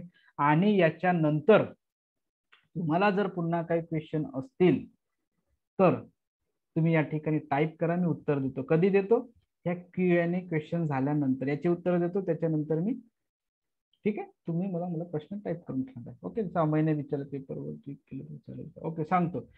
क्वेश्चन आहे, पेपरवर टिक केले तर चालेल का? जनरली पेपरवर टिक केलं जात नाही. ऐकून घ्या मी काय बोलतो. तर तुमचे काही पेपर म्हणजे असं खूप मोठं म्हणजे काही UPSC MPSC काही कलेक्टर लेवलचे पेपर नाही आहेत, बिचारे साधे सोपे पेपर आहेत. आणि तिथल्या इन्व्हिजिलेटरला पण कळतं की हे काय तुम्ही कॉपी करत नाहीत, कोणी लिहित नाही. कॉपी करणारा, चिटिंग करणारा लक्षात येऊन जातं. त्याच्यामुळे असं म्हणतात की पेपरवर टिक करायचं ना, अलाव नसतं. अलाव नसतं, पण टिक मार्क करायची नाही. आता असेही विद्यार्थी पाहिले की टिक मार्क करतात पण दिमाखाने करतात, डोक्याने करतात. छोटस टिंब करून ठेवायचं, जेणेकरून कुणाला दिसता पण कामा नये टिक मार्क जर करायची असेल तर. पण जनरली अलाव नसतं. आणि तिथं असणारे शिक्षक हे माझ्यासारखे, तुमच्यासारखे साधारण माणसेच असतात, त्याच्यामुळे काही तो विषय नाहीये.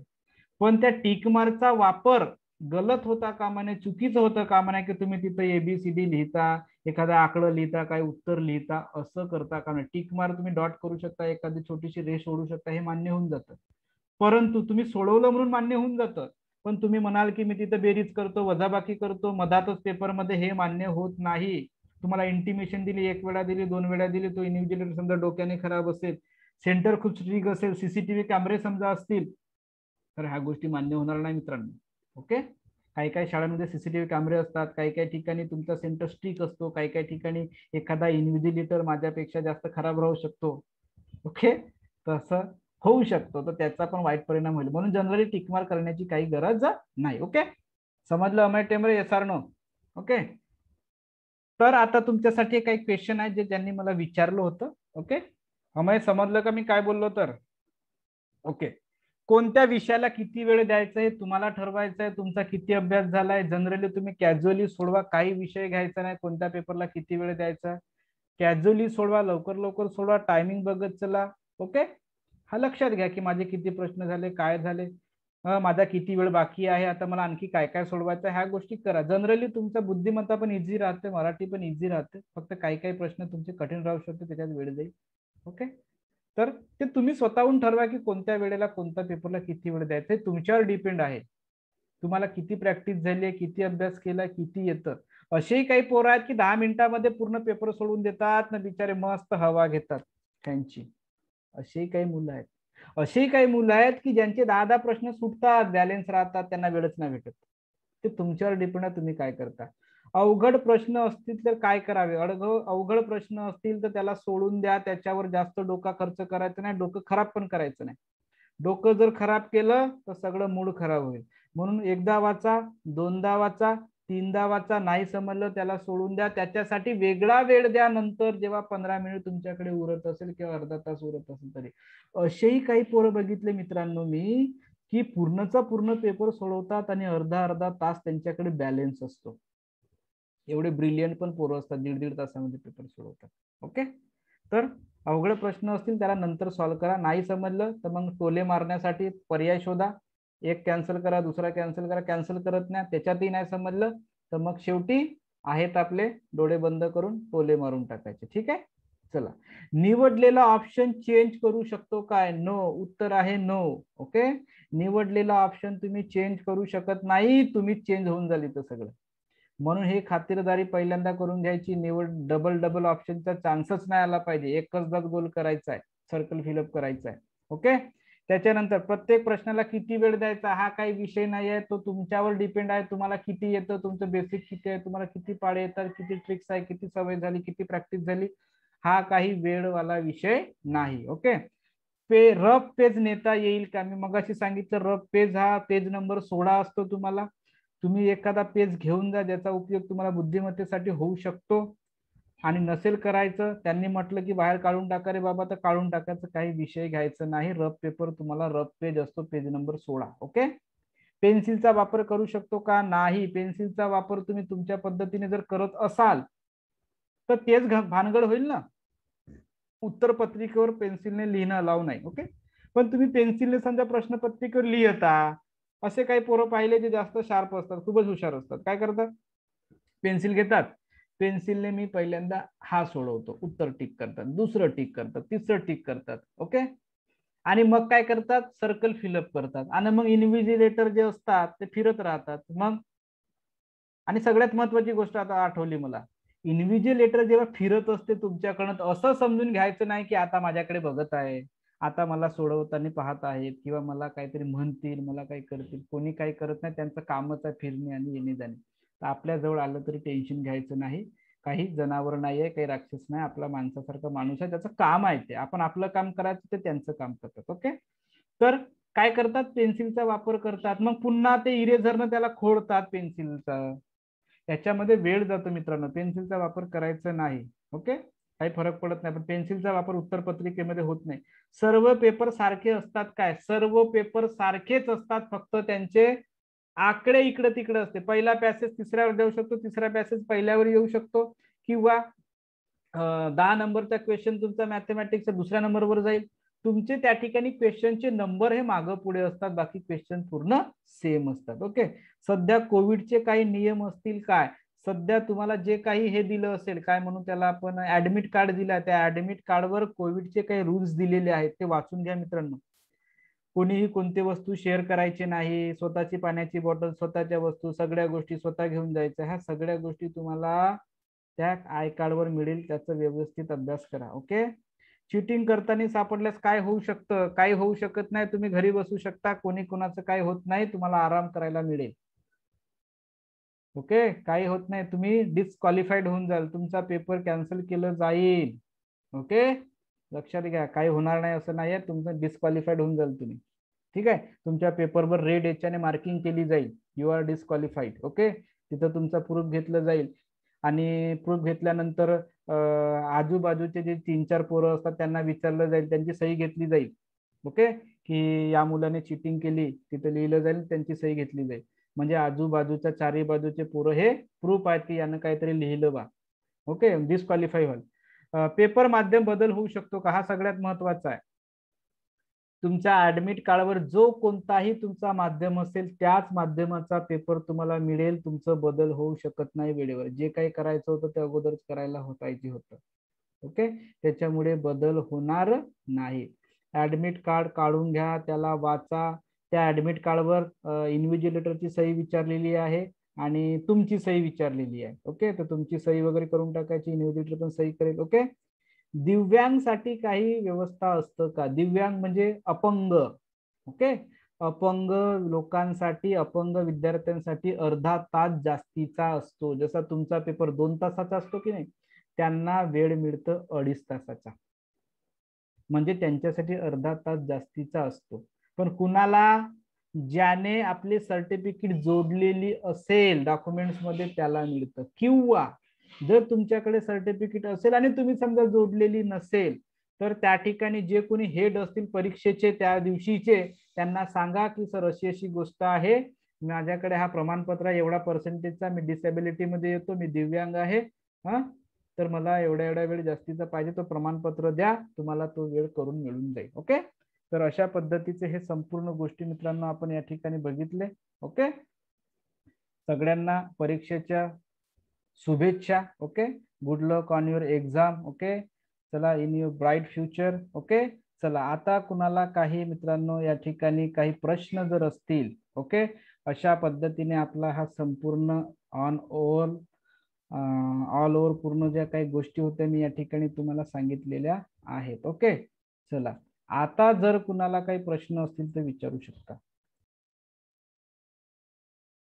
ओके, तर मित्रांनो, ह्या शेवटच्या सेशन मध्ये आणखी काही गोष्टी मला ऍड करायच्या आहेत की मी विसरलो सांगायला, की महत्वाचं म्हणजे तुमचे काही टेबल्स असतील, काही स्क्वेअर्स असतील, ज्यांचे पाठांतर असतील नसतील, तुम्ही हे रिव्हिजन करू शकता. याच्याने काय होतं की तुम्हाला थोडासा वेळ वाचेल. ओके, जर तुमच्याकडे वेळ असेल तर त्या गोष्टीसाठी खूप पॅनिक व्हायचं नाही की माझ्याकडे आता झालंच नाही बा, तर मी आता करतो, दिवसभर बसतो. ओके, तसं करायचं नाही. पण ज्यांचे ऑलरेडी अगोदर झाले आहेत ते रिव्हिजन करू शकता. दुसरी गोष्ट, मला अत्यंत महत्वाची गोष्ट होती की जे मला सांगायला पाहिजे होती, माझ्या डोक्यात होती पण विसरलो. ती गोष्ट म्हणजे पेपर जेव्हा तुम्ही पॅसेजेस सोडवता, तर पॅसेजेस सोडवताना पॅसेज न वाचता पहिल्यांदा क्वेश्चन्स वाचून घ्यायचे. ओके, क्वेश्चन्स वाचल्यामुळे काय होतं की तुम्हाला क्वेश्चन तुमच्या डोक्यामध्ये राहतात आणि डोक्यामध्ये राहिल्यानंतर तुम्ही क्वेश्चन जेव्हा पॅसेज वाचता, तर पॅसेज वाचल्याबरोबर तुम्हाला त्याचे आन्सर काढायला इझी होतं. नाहीतर काय होतं की तुम्ही पहिल्यांदा पॅसेज वाचता, नंतर एक क्वेश्चन वाचता, एक क्वेश्चन वाचल्यानंतर तुम्ही त्या क्वेश्चनचं उत्तर शोधण्यासाठी पुन्हा एकदा पॅसेज वाचता, दोनदा झाला. मग पुन्हा दुसरा क्वेश्चन वाचता, त्याचा आन्सर शोधण्यासाठी पुन्हा पॅसेज वाचतात, तीनदा झालं. ओके, म्हणजे याच्यानं काय होतं की तुम्ही क्वेश्चन वाचल्यानंतर तुम्हाला पुन्हा पुन्हा पॅसेज ओव्हरलुकिंग करण्यासाठी पुन्हा पुन्हा बघावं लागतं, याच्यात वेळ जातं. म्हणून पॅसेजचे आन्सर जर सोडवायचे असतील तर पहिल्यांदा काय करायचे, क्वेश्चन्स वाचून टाकायचे पूर्ण, त्याच्यानंतर पॅसेज वाचायचं. याच्यामध्ये भरपूर वेळ वाचतो आणि तुमची उत्तरे पण लवकर मिळतात. ही सगळ्यात महत्वाची गोष्ट या ठिकाणी मला सांगायची होती. त्याच्यानंतर आणखी काही महत्वाची गोष्ट म्हणजे कोणी लोक म्हणत असतील तुम्हाला की एवढे पर्सेंट मिळाले, तेवढे पर्सेंट मिळाले, माझा मुलगा लागला, असं झालं तसं झालं. लक्षात घ्या मित्रांनो, कोणताही आपलं नवोदय विद्यालय जे असतं त्याचं नोटिफिकेशनच असतं की तुम्हाला मार्क सांगितले जात नाही. ओके, लक्षात घ्या. काही भ्रम असतात लोकांचे की काही सेटिंग होतं किंवा कुठून तरी पैसे दिले जातं किंवा काही केलं जातं, असं होत नाही. दुसरी गोष्ट की समिती जी आहे ते तुम्हाला कधीही मार्क सांगत नाही, तुम्हाला डायरेक्ट रिझल्ट सांगतं, कधीच तुम्हाला मार्क सांगत नाही. ओके, त्याच्यामुळे आणि त्याचं पत्रव्यवहार पण कदाचित तुम्ही म्हणाल की माझ्याकडे मार्कशीट मिळेल, जसं स्कॉलरशिपची मिळतं, माझ्या घरी त्याचं काहीतरी मार्कशीट मिळेल, मग मी पास झालो नापास झालो, असं काहीही मिळत नाही. लक्षात घ्यायचं, तुमचं रिझल्ट हे फक्त ऑनलाईन मध्ये मिळतं किंवा तुमचं रिझल्ट हे तुमच्या शाळेपर्यंत पोहोचतं किंवा तुमच्या शाळेच्या वेबसाईटवर येतं किंवा तुमच्या जिथं कुठं तुमच्या परिसरामध्ये शाळा असेल नवोदयची तिथं मिळतं किंवा तुमच्या ब्लॉक लेवलवर जो एज्युकेशन डिपार्टमेंट असेल, पंचायत समिती वगैरे एज्युकेशन डिपार्टमेंट, तिथं मिळतं. ओके, त्याच्यामुळे सांगण्याचं तात्पर्य हे की तुम्हाला याची मार्कशीट मिळत नाही, याचं रिझल्ट तुम्हाला फक्त पास म्हणून येतं, फक्त सिलेक्शन म्हणून येतं. ओके, सिलेक्शन म्हणून याचं रिझल्ट येतं. ओके, तर माझी इच्छा आहे की इथला प्रत्येक विद्यार्थी सिलेक्ट झाला पाहिजे आणि त्यांच्या सत्कारासाठी मी प्रत्यक्षात गेलो पाहिजे, अशी माझी मनापासून इच्छा आहे. ओके, तर तुम्हा सर्वांना पुनश्च एकदा संपूर्ण विद्यार्थ्यांना परीक्षेच्या खूप खूप शुभेच्छा. तुमच्या इन फ्युचर ब्राईट असावं आणि चांगल्या पद्धतीने तुम्ही परीक्षेमध्ये पास व्हावं. आणि जरी परीक्षेमध्ये पास नाही झालं तरी चिंता करण्याची गरज नाही, ही तुमची एक स्टार्टिंग लेवल आहे, सुरुवात आहे. तुमच्यासाठी खूप मोठं विश्व उभं आहे, ओपन आहे. तुम्ही त्याला, याचं नॉलेज तुम्ही कुठेही इन्व्हेस्ट करू शकता, याचं नॉलेज तुम्ही कुठेही यूज करू शकता आणि इन फ्युचर मध्ये याचं बेनिफिट घेऊ शकता. असं समजायचं नाही की जे काही आज मिळवलं, आज जे काही घेतलेलं आहे ते व्यर्थ जाणार आहे. पॅनिक व्हायचं नाही, मला हे नाही आलं, ते नाही आलं, नापास झालं, हे झालं, ते झालं, नंबर लागणं, अशा तशा गोष्टीचा विचार करायचा नाही आणि नेहमीसाठी आपण टच मध्ये राहणार. ओके, तर चला, या ठिकाणी संपूर्ण सेशन झालेलं आहे. ओके, आता कुणाला काही बोलायचं असेल तर माझ्याशी तुम्ही बोलू शकता, प्रश्न मला विचारू शकता.